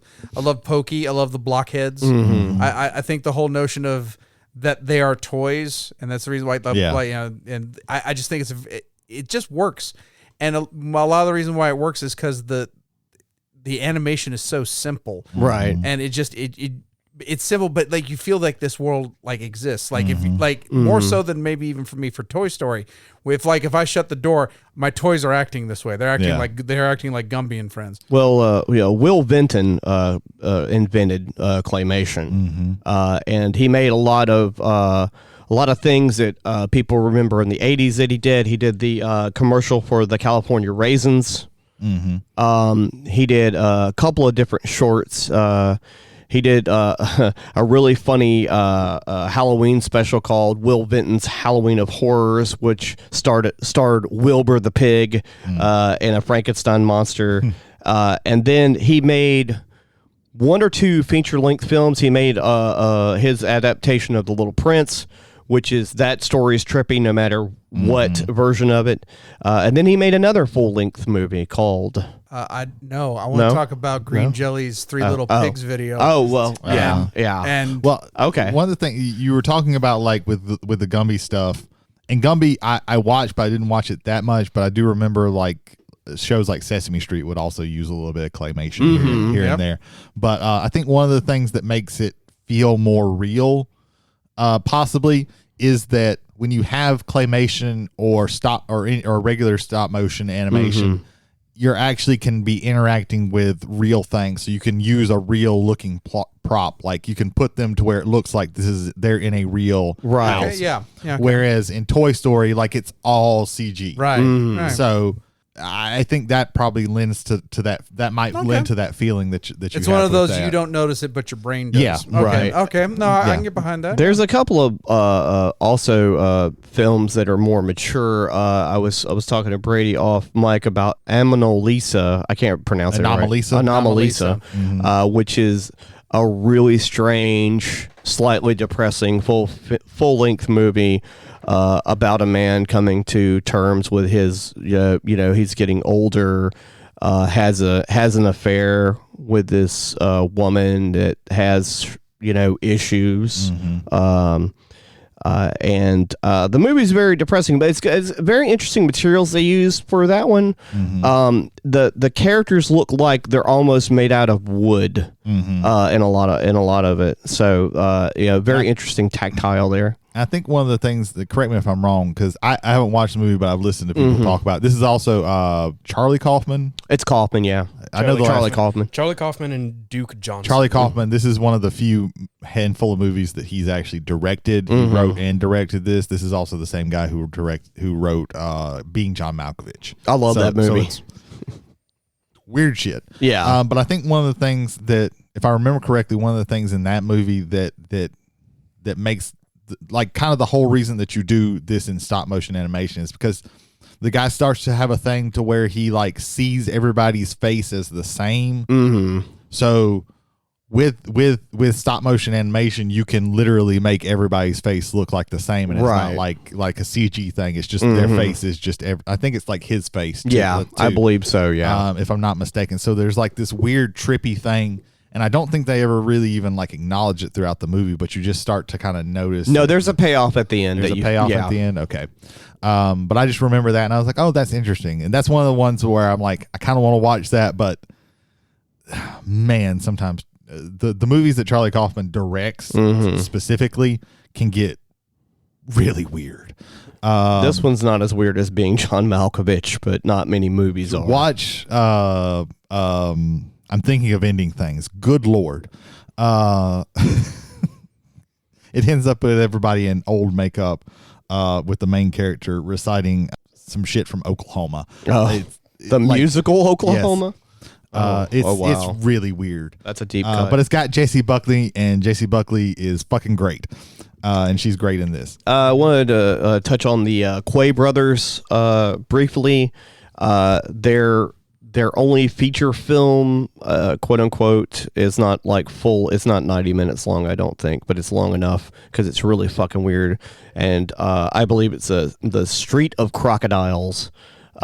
It's very like depressing looking because they use like broken porcelain dolls and actual like things like staples and nails and light bulbs and stuff like that to animate to give it even more of a disturbing appearance because you have the mundane becoming animated kind of stuff. There's a scene in Street of Crocodiles where there's this what looks like a baby doll like sitting on a stool eating what looks like filaments out of rusty spoons, while these spoons like project through the wall, which is also kind of weird. They actually used a couple of clips from that movie in some bumps for MTV where they would show like the logo, but before they would go to a commercial break, they would show like, sometimes they show animations. Yeah. There was Joe's Apartment, which was turned into a full-length movie at some point. Live action movie. Full live-action movie starring Jerry O'Connell. Jerry O'Connell from Sliders. And yeah, it's pretty disgusting. I'd like to take back my comments about Puppet Master. This is even more disturbing than that. What's that? The Street of Crocodiles. Oh yeah. Yeah. Oh yeah. I it's don't creepy. like anything. It's on TV. very creepy. Yeah, Jody had like showed us something of this, and I was like, "Oh, this looks very Adam Jones-esque." And I said that, yeah, because Adam Jones, for people who don't know, he is the guitarist of a band called Tool, and he like started with special effects. I think he was involved with Jurassic Park. I cannot remember exactly what he did, but I know he was involved on the special effects crew with that. And I want to say you said like the Brothers Quay also had something. I think they were involved in making the Sober video. The Sober video, yeah. Oh God, yeah, we need to talk about Yeah. the Sober video. Yeah. I hate to interject this. It's the only Tool song I like. Continue. Yeah. So yeah, with most of Tool's videos, there is some kind of stop motion. Either it's all stop motion or it's partially stop motion. I think as you go, it kind of gets more into. And I know the most recent music video that they've actually done is for Vicarious from 10,000 Days, and that one's completely CG. But you have these other ones. You have Sober, Prison Sex, Anima, Parabole, Parabola. Schism. I feel like I'm missing one. I think they had about 2 per album until 10,000 Days, and then they kind of stopped. But all of these have some form of like stop motion in them, whether they're using it a little bit. I think Parabola is mostly in the beginning of it. Well, no, that only gets CG towards the end. But like he's doing weird things because this allows them to like do really weird and sometimes super disturbing things. Like the Anima video still kind of fucks me up. But yeah, and he does this because he was involved in these special effects and doing like stop motion and things like that. So this was kind of one of the things that he that he would contribute to that. Yeah, I think if the Quay brothers weren't directly involved in Sober, they were definitely the inspiration for some of that video. Because you watch some of their stuff. There was a video that you shared in our chat that I was like, oh, this looks, this is definitely in that ballpark of that type of thing. But the videos, if you're not familiar with them, some of them are like very esoteric and hard to figure out. But like, don't break your brain over it. Just just kind of experience it. There are like meanings, and you can get into that. But like they are like a very like crazy experience. There's also in a different sense and a different kind of stop motion animation. There's the stop motion animation they used with Legos for the White Stripes video for Fell in Love with a Girl, or yeah, that's a type of stop motion. That's like because you have to like build all those. That like, took a lot of time. That looked like a pain in the ass. Not my favorite. Like I really don't like that White Stripes song, so I haven't really watched the entire video. And then there's 2 videos by Peter Gabriel. There's Sledgehammer and there's Big Time that uses like stop motion animation. Okay, yeah. Also in them as well. In fact, Sledgehammer that one uses claymation, actual like stop motion with human beings. Yeah, like, it uses a little bit of everything. Wasn't there some Primus videos that use stop motion, or am yes. I? No, I yeah, can't I remember there was at least one, if not I 2. appreciate Primus more than I actually like listen to them, so I'm not super familiar with their I agree. then of course Green Jelly's, Green Jelly's that's how children should be taught the Three Little Pigs story. The Green Jelly video, just do it. Yeah, used to be Green Jello, but they got sued by Jello and they had to stop using but the Butthole Surfers can continue with their name. Yeah. They better because they're awesome. Well, I mean, the Jello, like that was the only thing that Jello's ever been associated with that might be seen as in a negative light. So they wanted to get rid of that. Wait, wasn't Bill Cosby yes, Jello? That was what I was. I knew. That was what I was hinting at. I'm not gonna have Bill Cosby become Voldemort. We will name him. Yeah, fuck that guy. Yeah. Double went down the cover of Double went down the Georgia Promise did was stop motion. Okay, Okay, I remember that now. I thought I remembered some of. That's the second best version of that song. Yeah, it's a pretty good version. I do like it. I mean, like Les Claypool's bass guitar is like ridiculous. Les Claypool is disgustingly good on the bass. Les Claypool is underrated. Yes. Like I think like I'm not a super fan of Promise. I like a few of their songs in small doses, but I think if you want to see his like ability at its peak, there's a live version of Tommy the Cat that he does that just blows you away. Like it's just like he does a solo in there. He does more than one, I think. And he also did Primus did a song with he was on a song with Ozzy Osbourne, and it might have been is a cover of a Black Sabbath song. But we're talking. Yeah, we're getting off track a little bit. We're getting really off track. To be fair, though, it's a good track because Les Claypool's awesome. Anyway, yeah, I would talk about listen to that, and the bass is like fucking ridiculous. You're like, well, how does he even make these noises on bass? Right. But yeah, I would like to cap the discussion on the Adventures of Mark Twain. Well, before you get to that, okay, then we go for it. I just want to stop the emails.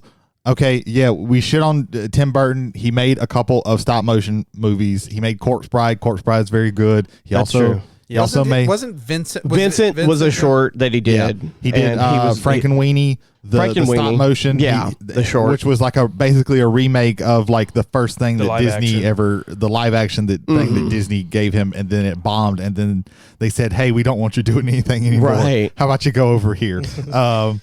And then he was like, well, I'll show you. I'll go do Pee-wee's Big Adventure.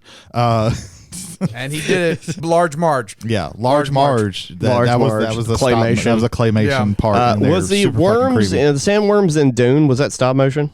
I would have to say some parts, yes. Sandworms and Beetlejuice were. Yes. Yeah, I was actually thinking about Beetlejuice. We gotta mention that. The sandworms in Dune were also repurposed for the sandworms in Tremors. Of course they were. Of course they were. That's pretty awesome. Yeah, fucking Tremors is awesome. Yeah, that movie has way more good shit going with it. Yeah, it goes off the rails in the sequels. No, talk about Will Vinton's Mark Twain. See, I would like to. But when you mentioned some stop motion shorts, there's one that we have to mention. Okay. And Jody, you are the one that presented to me. What is the name of it? It's The Four Gentlemen. And I'm going to say it's about greed and balance. Okay, balance is actually okay. Is that so the name of it? Balance. Yeah, balance, and it won an international animation award in 1989. And balance it's actually like six guys. They're very tall. They look sort of like Nosferatu, Max Schreck from Nosferatu. They're very like pale and gaunt. And they're all on the suspended platform, suspended in the air, as far as you know when you're watching it. And they all have to keep moving around the platform because the platform is unbalanced, and they keep the balance. And then a music box is introduced, and chaos ensues. Yes. Watch it. Look for it. If it's not the best animated short I've ever watched, it's pretty good. It is one of the best. And then there's also, not to do with Neil Gaiman's Sandman, but the Sandman from 1992, the animated short with the Sandman monster in it that I showed y'all that one time. Balance came out in 1989. Yep, 1989. It's fantastic short. And to me, it goes back to that. Animation doesn't have to necessarily be for kids. Animation can teach lessons to teens, young adults, and adults. And it's one of those things that the metaphor isn't spoken out directly, but it's there. And if you pick up on it, it's a great way of. I had balance in my mind to mention last night, and then I forgot about it. Because it also won the Academy Award for Best Short Film. Yes. I believe it. Okay. Yes. I believe it. That is, yeah. It's got a heavy good. message. Pretty good. So yeah. I think. Kind of sliding into like really because you can do some super weird shit with stop motion, and I think sliding into that and kind of an introduction to the weird shit that Jay's going to talk about, I want to talk about a movie called Mad God. This is on Shudder. This is directed and almost entirely made by Phil Tippett. Now, if that name sounds familiar, it's because there's a meme where you can see that in the credits of Jurassic Park, there's a man who is credited as Dinosaur Supervisor, and his name was Phil Tippett. Okay, there's been jokes about this, and this is because when they were making Jurassic Park, they weren't sure that the CG was going to be available and was going to be like, it was going to look good. So they were like, okay, for the wide shots, what we're going to do is actually stop motion. And Phil Tippett was the guy that they hired to do the stop motion. And if I'm not mistaken, he actually did a lot of stop motion, or at the very least he did test things. But then the CGI, they got that done, and he was just kind of he wasn't like put out to pasture or anything like that, but it was kind of like, okay, we're going to do this and not this thing. And so he kind of like was at the forefront of that, okay, things are changing. So he spent 30 years on and off making this movie, which is some of the weirdest. There's almost no dialogue. It's some of the weirdest, super esoteric, like everything. It's just basically like him doing the weirdest shit. And it's like, there's bodily functions all over the place. And it's super, super weird. And like, actually a rough watch, to be honest, but it's more about like him pushing the envelope of what this medium can do. So yeah, I just wanted to, if you have Shudder, maybe look at that. I don't know, because it's pretty crazy. We almost forgot about Rankin and Bass. Oh yeah, Rankin and Bass. It's around that time. I remember growing up watching Rudolph the Red-Nosed Reindeer. Here comes Frosty. There's Frosty the Snowman. Frosty the Snowman was regular animation. Oh, it's just regular. Yeah. There wasn't. What am Jack I thinking Frost. of? Jack Frost. Okay. Yeah. I made the same mistake. Okay. Town Call last night. Town Without Santa Claus. I didn't watch that one as much. Santa Claus is Coming to Town, which is like an origin of Santa Claus, which is really weird. Okay, Rudolph, full power. Yeah. It was weird, Rankin and Bass, because they would flip between stop motion animation and traditional animation, because they did the original Hobbit movie in '77 for TV. Fucking that freaked was me out. that was the Gollum in that, it's fucking really creepy. I'd say it's creepier than the live spiders. action. Yeah, that too. And then they also did I can't remember. It's the one with the mice. I'm thinking Secret and Nim, but that's full on anime. No. 'Twas the Night Before Christmas. Okay, yeah. Where like Santa Claus stopped coming to the town because like they did something, I can't remember what it was, and then the mice have to fix the clock in order to get Santa Claus to stop. Okay, and that's not one that I'm familiar with. They also did like little Drummer Boy. A lot of like songs. Like if it was a song, they probably made a movie. Jack out Frost has the best song. Put one foot in front of the other. No? Okay. Yeah. No, I nodded, That's sir, yes. I remember that one. Yeah. And Santa Claus is Coming to Town. Like Santa Claus gets his like powers from an ice wizard or some shit. Yeah. And there's the Meister Burger. Who hates toys. I don't know. They're all weird. The Isle of Misfit Toys. The Isle of Misfit Toys, like that fucked me up. That's a secretly like That creepy fucked me up. song. Yeah. That's on that. So yeah, those are also a thing. Well, thank you, Jody. We stopped another email. Yeah. We may have started two more because we didn't respect Rankin and Bass enough. That is That's true. the way it works. How around dare here. you true. wait until the very end Yes. to talk about Rankin Before we and start Bass. talking about the amazing jumping frog of Calaveras County, aka the first story in the adventures of Mark Twain. Oh. So, some things to consider here. The children in that are Tom Sawyer, Huckleberry Finn, and Becky Thatcher. Okay. They're actually his Okay. characters. So yeah, so Mark Twain, Huckleberry Finn, Becky Thatcher jump aboard an airship that, how best to put this, Mark Twain is trying to suicide dive into Halley's Comet into. Okay. Like everything about this is already just off-putting and weird. But then, Yeah. like we mentioned earlier, how about the unnatural? It works, how stop motion works with the unnatural. But you have almost caricatures of like things trying to look like real. And in particular, the detail on Mark Twain is a very caricatured Mark Twain, and it's already off-putting. And then you have the stories. It goes through, the Amazing Jumping Frog of Calaveras County, which is always fun. They also do excerpts from Eve's Diary and excerpts from Adam's Diary, and they make that as a little thing to in there. And then you got the adventures on the airship, and then all of a sudden they go down to the Indexovator, which is the index of all of Mark Twain's stories, and they just stop at this floor.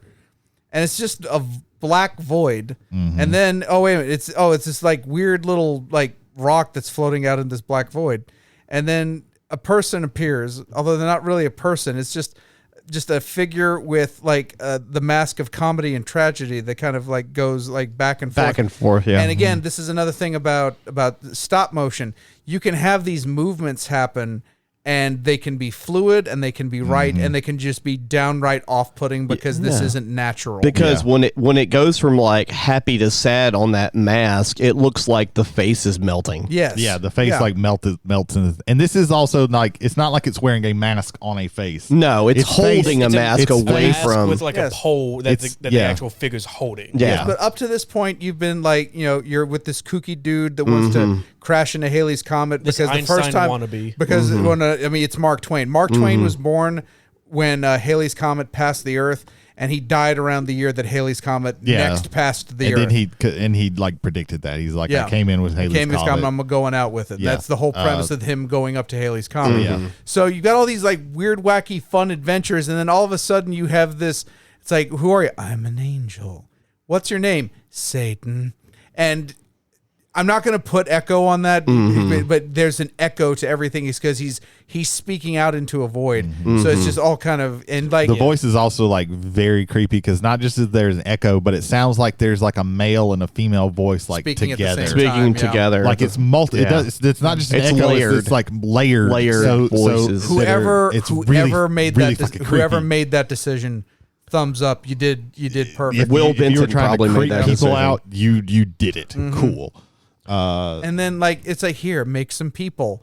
That's it. And they start making people, and then they start having problems, and one of them dies. It's like, well, now I'm just going to kill them all, and then this thing kills them all. And the kids, who again are Tom Sawyer, Huckleberry Finn, and Becky Thatcher, like the kids from the adventures of that Mark Twain put out, they're scared shitless. They leave.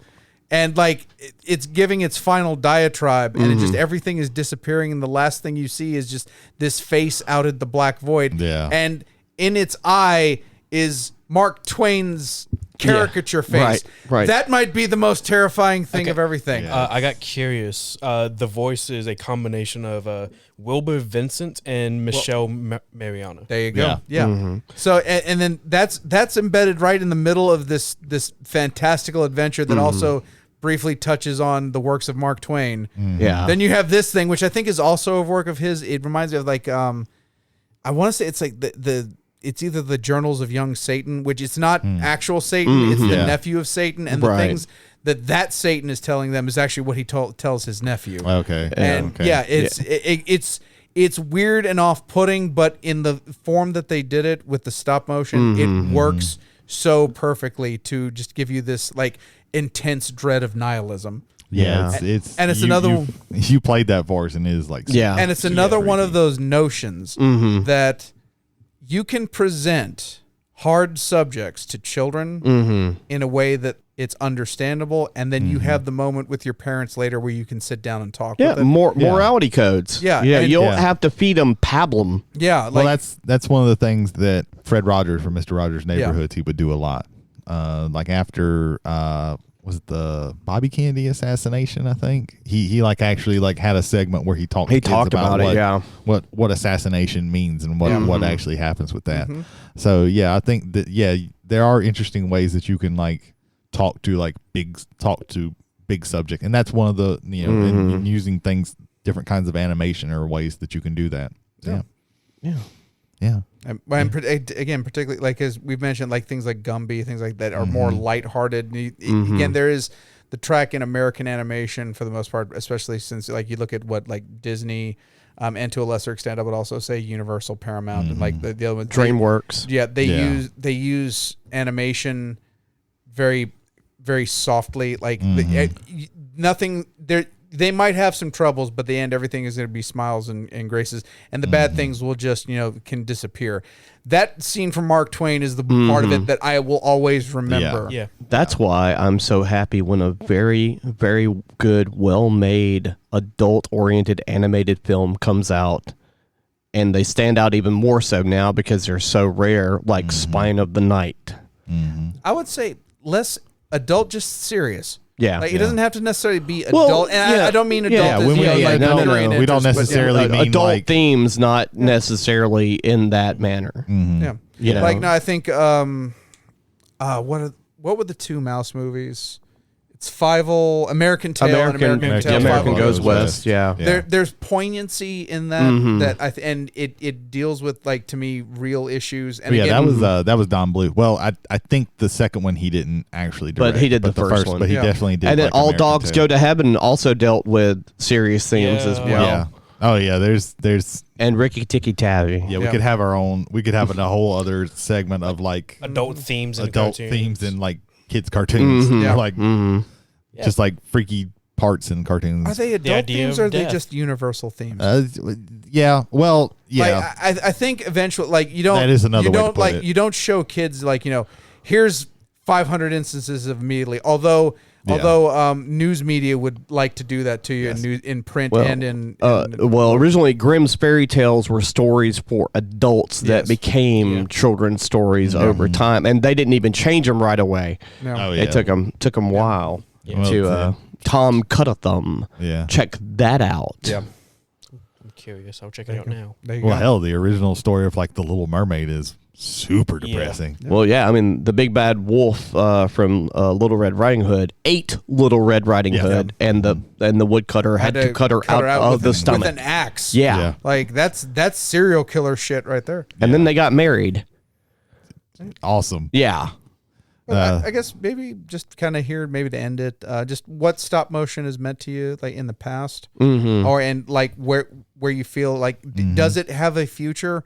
Is it something that we're not going to see again because CGI is just easier, or is it something that I think has a kind of a lasting hallmark that you can just let that it will endure? I think for me personally that it will live on, if nothing else, in the fact of like, people that are passionate about it, even though it can be expensive. Independent studios like and Elisa was an independent film. And I think like the studio that made Kubo and Coraline, there'll be like one studio that's doing it every so often. Well, I think like with Anomalisa, it was Kaufman's name that got that done more. Right. And the Fantastic Mr. Fox and Isle of Dogs, that was Wes Wes Anderson's that got name. that done. But you will have people, I think, still doing it. You're just not going to have, like, it's not going to be very widespread. You're not going to have like back in the day in the 80s and 90s and things where like you had claymation all over the fucking place. Well, I mean, that's what inspired the people now to keep doing it. But you're going to have people like, I think that there's probably going to continue to be like people like Henry Selick and people like, like animation studios who are still like keeping this art form alive. You've also got the people, in England doing, the Wallace and Gromit and the Chicken Run stuff. It's just not going to be as widespread because just CGI is so ubiquitous nowadays. And there's nothing necessarily wrong with that, but like, I would every once in a while just like to see. I would appreciate if Disney was like, "Hey, we're doing a traditional animation, but Treasure Planet bombed, so we can't." So we can't. Black Cauldron. You know, things like I that. enjoyed Treasure Planet. Treasure Planet is very underrated. I loved it. I'm glad you did, and I'm glad there's some that did. The problem is not enough did, so it's not going to happen again. Yeah. Right. At least not for a while. It's like that experimental era of Disney. I think it was Treasure Planet. I wouldn't necessarily call it experimental. I think they had a good idea. Like in that era of time, I also think of Titan AE. Titan AE is like- underrated, I think. Yeah, it's just that it didn't make back what it put in. It didn't make near as much money. It's the same thing. Atlantis: The Lost Empire. It did the same. that artwork is so. It's very gorgeous. pretty. That is one of my favorite Disney. I like movies. the combination of like the Atlantean myth with like Mesoamerican kind of like. Yeah, it's a nice God, change. It's so gorgeous. Yeah. They're Good actually stuff. planning on making a second, like a television series with it, but they realized they didn't have enough material, so they just They made a they called it Milo's Return, but Milo's it's like Return. none of the original people were back. I think maybe one or two voices were back. Michael J. Fox wasn't in it, but like things like that they see it as not making money, so they're not going to do it. These big studios, but you are going to still have like traditional animation and things like that are speaking are still alive in like Japan, but speaking of that. And even like Studio Ghibli, like they're branching out and they did a CG movie. It looks terrible because they don't understand CG. Right, of course. Please, for God's sake, stick to traditional animation. I want a claymation version of Junji Ito's Spiral. Hell yeah. That would be amazing. Japan, Yeah. get on it. I think another reason why I They're stopped. already like overworked as it is. Like, can you imagine them having to do stop motion? That might be relaxing for them. I mean, it's quite possible. Outside of Nightmare Before Christmas, marketability for merchandise is also a big thing. Yes. And that might be another reason why, like, all the characters in Frozen are generic looking, so it's easier to mass produce toys for them, kind of thing. My response back to that is when I walk to the team member lot at work, I pass by 4 cars, all of which have like stickers from Nightmare Before Christmas. Well, yeah, Nightmare yeah. is the exception, is what I'm saying. Like, there's not, outside of Nightmare Before Christmas, there's not many traditional stop motion full length movies that like Coraline. How many toys did you see from Coraline? That's that kind of thing. And that's the big thing. Right. Like because these are most of the time with stop motion, the concepts and the designs and everything are kind of out there, Right. And they're not necessarily like as marketable, Not for mass production. So you're not, and that's what nowadays, like that's where the studios make their money. Like they want to be able to put something on a toy. That's why there's 3 Cars movies, because they sold so many toys for Cars. Oh yeah, yeah. easy design. Even though 2 of the 3 cars, one of the Cars movies is just okay, it's fine, and the other 2 are garbage. right? But Didn't they make one about planes too? Yeah. that one's planes. not actually Pixar though. That Oh. was No, That- it's still Pixar. no, that's not Pixar. Is it DreamWorks? No, it's Disney it's- animation. it's It's Disney Oh. animation, but it's not Pixar. It's who not did that. Pixar Studios. Yeah, because Disney is Pixar, but Pixar is No, Disney. that's No. two different. It's 2 different animation companies, but Pixar Disney is owns. owned by Disney, but Disney Animation Studios We'll go is separate. We'll from go in Pixar. further. The umbrella is the Walt Disney Company, and underneath it you have Pixar and Disney Animation Yeah. Studios. They're 2 separate studio houses. Yeah, Disney Animation Studios is the ones who did Planes, and those movies are. I think they made more than one of them. Oh, and they're God. terrible. The Walt Disney Company also made The Black Hole, and that's the last thing I want to say about Disney tonight. Okay, yeah. So yeah, but I think it's. I wish that we saw more of it, but it is like it's super time intensive. Even with they figured out little tricks here and there to make things a little bit easier to do, but it is incredibly time intensive. These movies take forever to make. You have to be so meticulous with it. I couldn't do it, but I do like very much appreciate it, because I think it is. I wouldn't say it's far enough to be a lost art form, but it is like an art form that is not as common anymore, and that is kind of a tragedy, because this is one of the ways I think that you elevate the idea of animation, Right, and because it's so rare, though, does that make it stand out more when there is one another that's thing. decent? That is another thing. I'll go back to what I said earlier. 1 minute of like stop motion animation, 1,440 pictures, all that with it for 1 minute. The people that decide to go into that category of filmmaking are the most like dedicated people I could think of. Well, the thing is, like before computer generated animation, which was at first time probably close to as time consuming when it first started, traditional drawing animation, cell animation was probably almost the same amount of time consumption. I would imagine pretty close. Except like at least I will say this for Walt Disney Studios because I've seen reels from back where they go behind the scenes on it. Right. You have like 200 people doing like 3 cells a piece, knocking that like as far as the ink work goes. There is a assembly line that you could do, I guess, a lot easier with that. And then there's like again the reusing of frames and things like that. Well, also on Nightmare though, on the back the back stage stuff on that, they would show people like preparing the next doll because they didn't just have one Jack doll moving different heads. Yeah. They would be ready. Multiple Jack heads, Jack heads and figurines that they would just move around while they were getting ready. I will forever be. I will always respect Seth MacFarlane for at least this one thing. The pilot for Family Guy, he animated all of it. Oh wow. It took him like 10 months. Oh, I believe it. It took him 10 months to get that pilot. Oh, this is great, and we want you to produce it just like this.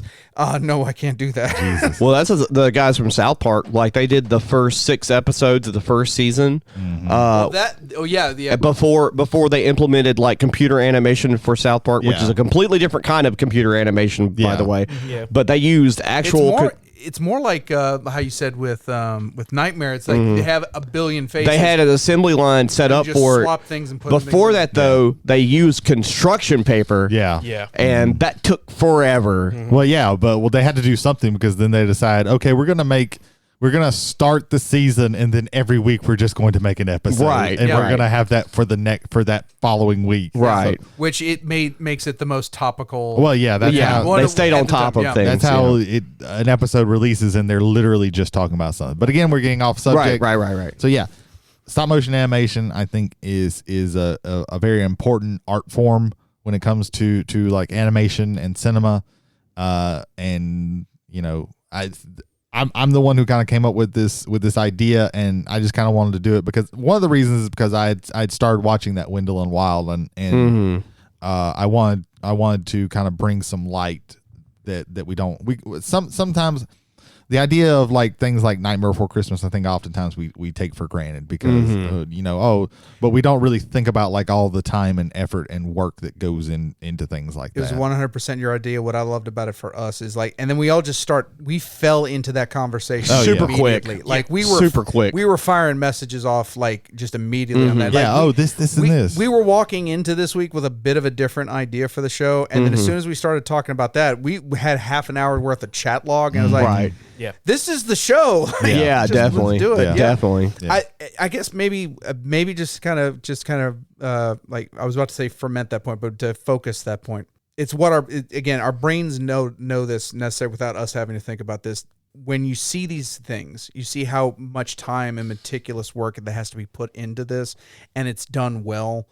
You're satisfied both on your respect for the art form, and then you're also respecting the product as well. So when these things do exceptionally well, like balance, I couldn't remember the name of it, and thank God Jody's one of the co-hosts here, so we have it immediately.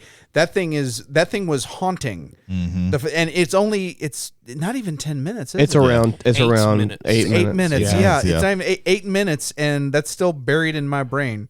When any movie can pull you in and you forget you're watching a movie, it's rare. But for some reason, for me, if it's stop motion and it's done well, I always get immersed. Yeah. Every time, like I lose myself in it. Yeah, it's one of the highest forms of art in cinema. I'd have to agree.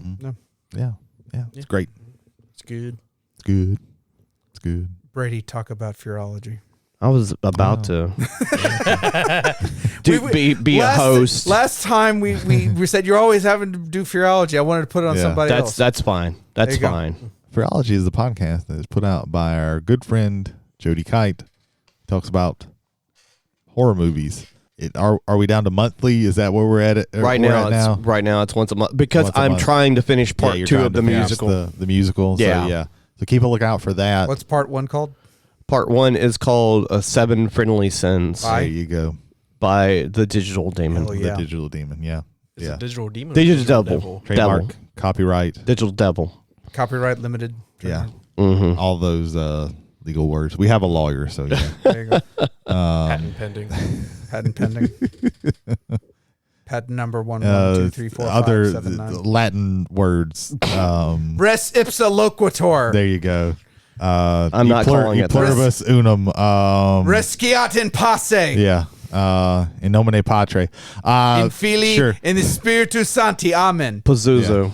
That was Mesopotamian, sir. Oh, Close enough. okay. Thanks, Gilgamesh. Moving on. That's also So yeah, Mesopotamian. Fearology. It's on all the stuff, or It's on Anchor and It's on Spotify. Anchor and Spotify. It's on all the stuff. It's on all the CNN headline news. CNN headline. Bravo Network. CNN Plus. NBC. That doesn't even exist anymore. There's only 2 podcasts called Fearology, and only one of them are about horror movies. There are 3 Fearologies Wow. on Twitter that have been verified. $24 a month, well spent. God. Let me No. It's like Theology UK. let me guess. The other one's true crime.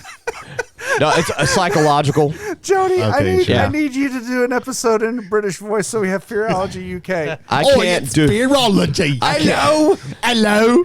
Yeah. Bruv. Only with Cockney accents, though. Only with Dick Van Dyke, Mary Poppins accents. Oi, Mary Poppins. Mary Poppins. Chitty chitty bang bang. Fearology. In it. I need you in a British voice to say in it real quick. I can't under pressure. Bruv. Under pressure. Can you sing Under Pressure in a British accent? Under Pressure? No. Okay, dang it. I give host duties back to you. I stole them. That's don't apologize. Yep. Yeah. I rely on somebody to be my crutch Not during gonna this. toot my own horn, but I think that's the best Fearology promo we've That's ever. pretty good. That's pretty good. Usually it's just. That's a bold statement. Connor. I think I'd have to agree with Brady on that. It's probably like that's the a bold best. statement. That's the best Fearology plug we've had on this show. man. Ethan, tell us about Silence Your Cell Phones. Silence cell phones. Okay, cool. Movies, TV shows. Fuck his name up. Do it with a Guatemalan accent. Yeah, sure. Just stop thinking about it. Go back to English. Go back to your regular. His brain shut off. Don't hurt yourself. I don't know. Maybe they'll listen to us, and then they'll do stop if animation. we get one viewer or audience from Guatemala, yes, that would be great one day. Yes, Jared Hubbard and Kevin Shelton. I almost He said had to Blake think Shelton. really hard I for a almost second. said Blake. I thought you were going with Jared Shelton and Kevin Hubbard. They talk about movies, TV shows, and possibly stop animations or whenever they do. They have a live YouTube do it, channel, cowards. a live YouTube show every Wednesday or whenever they feel like it. Give them a listen to. They're also available on good podcast sites. Oh, speaking of Guatemalan, I forgot one of the characters in La Llorona, the main characters. She's going to be in Wakanda Forever as a member of Atlantis. Hopefully, they won't be selling Sprite or Lexuses. Yeah.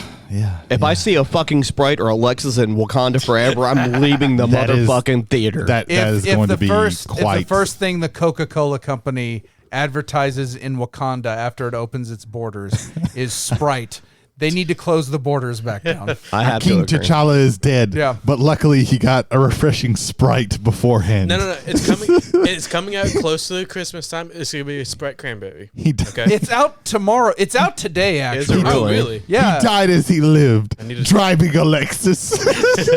Dracula 3000 all over again.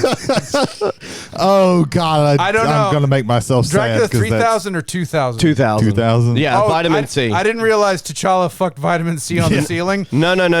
Is that the Virgin one where- Megastore was like in every fucking shot in that movie. Right. Is that but- the one where Dracula is Judas Iscariot? Yes. Okay, yeah. I was That got so weird. I watched that making movie. sure I got my weird shitty Dracula You gotta movies get right. that I in watched there. this is how big a Star Trek fan. I watched that movie because Jerry Ryan, who plays 7 and 9, it ends up being one of the brides of Dracula. And I saw it. Oh, Okay. I'm gonna watch this, and it was like, you know what? Jerry Ryan makes Voyager watchable. Does not make Dracula 2000 watchable. It's bad. What's the better movie, that or John Carpenter's Vampires? Oh, John Carpenter's Vampires. Okay. Yeah, I'd have to say Like that's when- probably true there. It's like like first of all, you've got angry. What's his name? Shit. He was in Videodrome too. Wasn't he? Videodrome. James Woods. James Woods. You have pissed off world weary James Woods and John Carpenter, who just stopped giving a fuck. Yeah, Dracula 2000. Vitamin C works at Virgin Megastore. There's a fight in the garage next to a Virgin Megastore van. Dracula appears on the Virgin Megastore Megatron on the outside of the fucking building. This movie has not been brought to you by Virgin Megastore. Yes, it has. Wakanda Forever, Sprite and Lexuses. Yeah. Jay, tell us about whiskey and wrestling. All right. If you like getting blotto and looking at the fights, you need to stop by Whiskey and Wrestling. I just drink whatever's in a bottle in front of me, but those boys, Jason Hoda and Michael Hill, they are bringing you the best in spirits and spirited fighting. My favorite wrestler, as you can tell, Triple H. Pete Dunne, and also Sheamus, Man, I thought you and were gonna also say- Becky Lynch. That was a great. That was wow. That wow. was that was a great. That was a great promo. Maybe we need to let's wind this down, please. Brady, are you stroking? Possibly. Okay. I thought I had it, and I just dropped it. And Whiskey and Wrestling man, yeah, comes out every Sundays on all available big boy podcast networks. yeah, yeah. Thanks. 655-321. For Jody Kite, I'm Jody Kite. Oh, it's McNarb's. Oh, That's yeah. the store.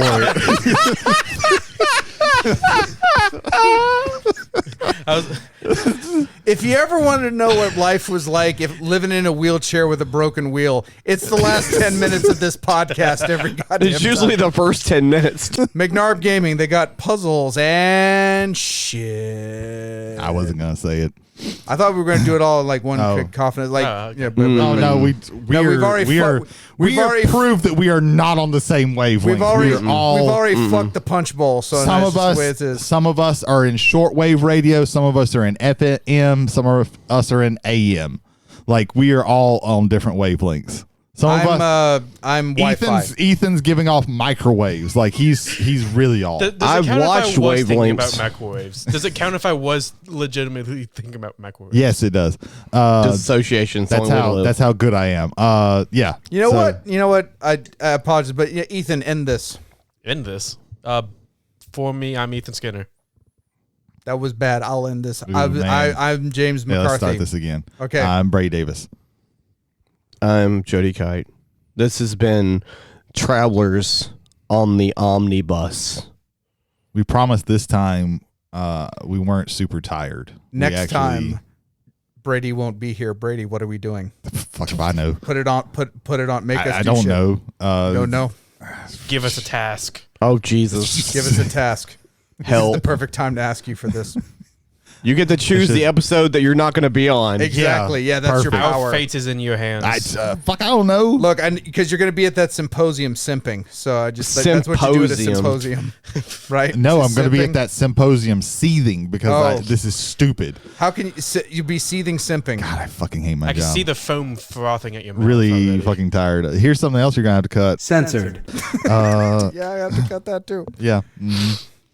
How about we just cut all of this and we just do a round table once more round? That's Just fucking probably get for rid the of- best, to be honest. Do you have an idea for I what have we could do? no fucking okay, idea. Then okay, so we'll come back and Jody will be like, join us for the next time where we don't know what we're doing, kind of like now. I'm Yeah. and then boom, and like, oh, that works. Could you tell we just came up with this topic like 2 days before? There you go. That'd be great Because we're too. going to do the same thing next week. There we go, Jay. We're coming back. He just said it, so we're good. Wait, Yeah. what was that? What he just said, it was great. Yeah, so take that part Take out. that part out. Cut all around it, but then take that part out. Our end of the year show is just going to be bloopers, Yeah, but with Oh my beeps God. in it. Yeah, there's too much shit that, It's just that gonna we be can't. 2 hours of.